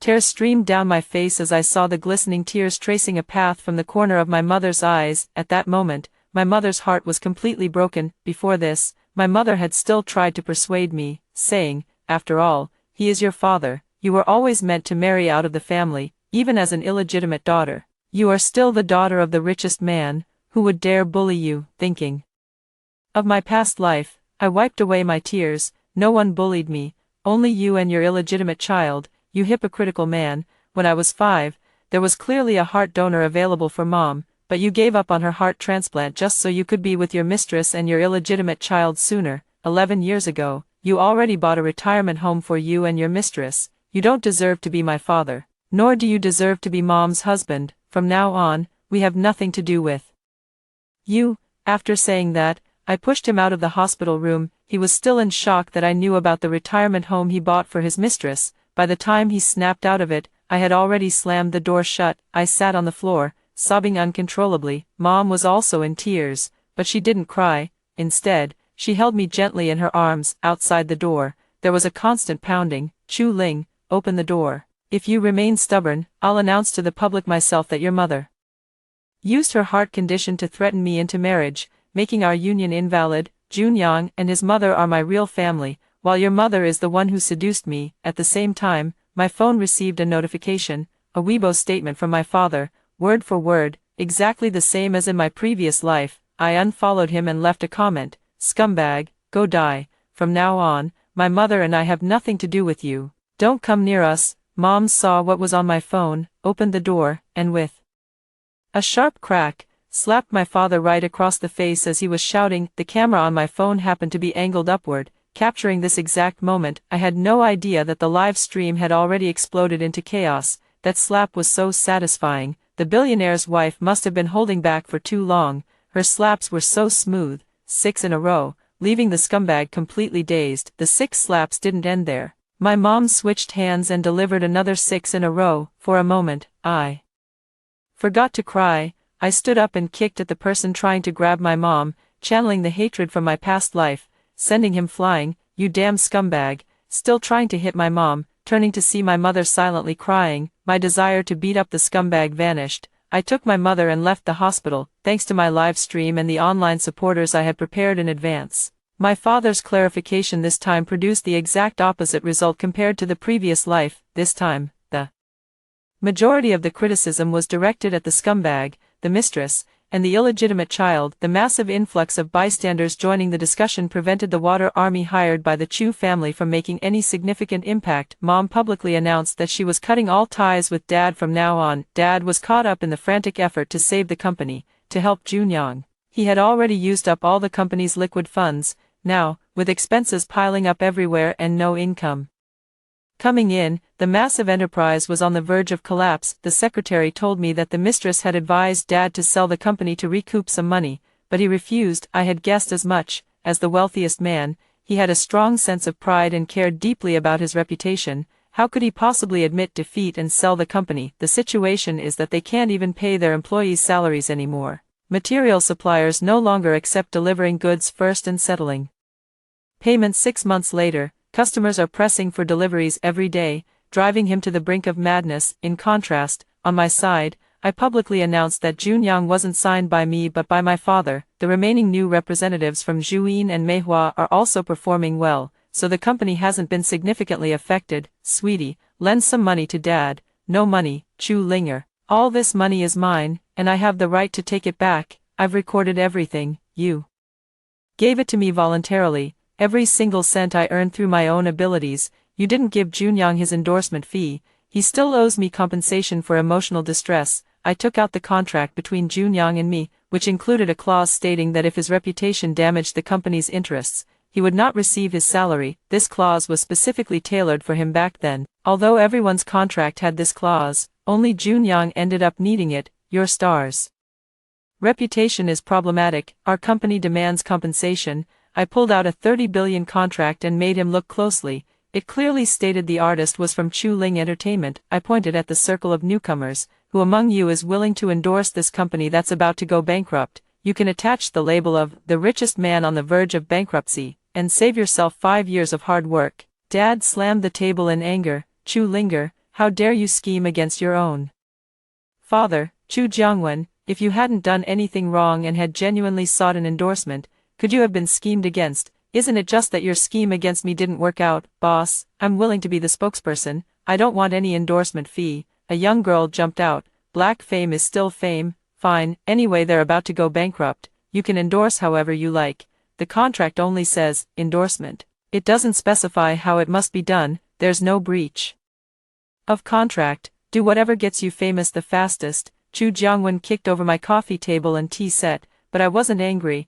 I was actually quite happy. The little girl started her endorsement the very next day. Heard that the business of that Jiang billionaire, who nearly gave his wife with a heart condition a heart attack, is about to go bankrupt. Everyone, don't buy from them. There'll be no after-sales service in the future. This guy has terrible character, and the quality is also questionable. She successfully turned this long string of text into a trending topic. According to Secretary Chu Jiangwen, when he saw the little girl's endorsement method, he smashed dozens of cups again. All the backup ones were broken, and we didn't even get to have afternoon tea. Chu Jiangwen sold all the assets under his name, yet he still couldn't cover the massive deficit. The mistress and the illegitimate child have moved out to rent a place. The two of them went to Chu Jiangwen's office to make a scene, asking him what he was trying to stir up, and that if things continued like this, the whole family would end up begging for food. The secretary sent me a video of Chu Jiangwen and Junyang fighting, where they pushed and shoved each other until they both fell to the ground. When they got up, both Junyang and Chu Jiangwen had a different look in their eyes. Seeing Junyang's eyes, my heart skipped a beat. That was the look he gave me when I died in my previous life. No, everything is wrong, he shouted as he ran out of the office. Chu Jiangwen was stunned for a moment, then snapped back to reality, pushed aside the mistress, and also ran out of the office. I was sunbathing with my mom in the garden when I heard movement by the wall. Looking up, I saw Junyang climbing over the wall into the yard. He held a sharp kitchen knife in his hand. He jumped off the wall and lunged toward me and my mother. Before he could get close to us, the young nanny beside us kicked him away with a swift flying kick. The nanny I hired for my mother is a true expert, considering Junyang's character in my past life. I had taken precautions. Junyang crawled to pick up the kitchen knife. The little nanny quickly kicked the kitchen knife away, and it stuck firmly into a tree. Chu Linger, it should be you whose reputation is ruined. Why, what did you do? Give me back everything, he roared weakly. My movie emperor, my everything. Another sound came from the courtyard wall. Chu Jiangwen had arrived. Also climbing over the same wall, he ran toward the tree with the kitchen knife, pulled it out, and began walking toward Junyang. Junyang stared at him in terror. Old man, what are you going to do? Dad smiled. So you're back too, huh? At this moment, Junyang wouldn't call him an old bastard. In the previous life, after his wife and son died, he gave everything to the ungrateful wretch before him, only to be abused and called an old bastard. What a failure of a father I am, he said with a laugh, slapping the trembling Junyang with the knife. Do you remember what I said before I closed my eyes in the last life? If I ever got another chance, I'd kill you with my own hands. You beast, you killed my wife and child, stole my family fortune, and tormented me for decades. Now it's time to pay. Mom and I watched the two of them speechlessly. Chu Jiangwen slapped Junyang hard with the knife, afraid of aggravating his wounds. Junyang didn't dare move a muscle. Finally, Chu Jiangwen grew tired of slapping him and gave him a solid whack on the head before dragging him away. As he left, he told me, my girl, I'll break his legs. Everything you suffered in your past life, I'll make him pay for it. Hearing this, my mother rushed over to Junyang. Even though he was unconscious, she stomped hard on his legs several times. I pulled my mother back. How could someone so gentle do such a thing? After the courtyard fell quiet, my mother asked me through tears, in that previous life you mentioned, did I die very early? Otherwise, why would I be bullied in this life? Let's grow old together. I'll protect Mom, and Mom will protect me. Okay, alright. After hearing the story above, what are your thoughts? Feel free to share your opinions in the comments section. Looking forward to hearing from you. If you liked this story, don't forget to like it, share it, and subscribe to my channel. See you next time.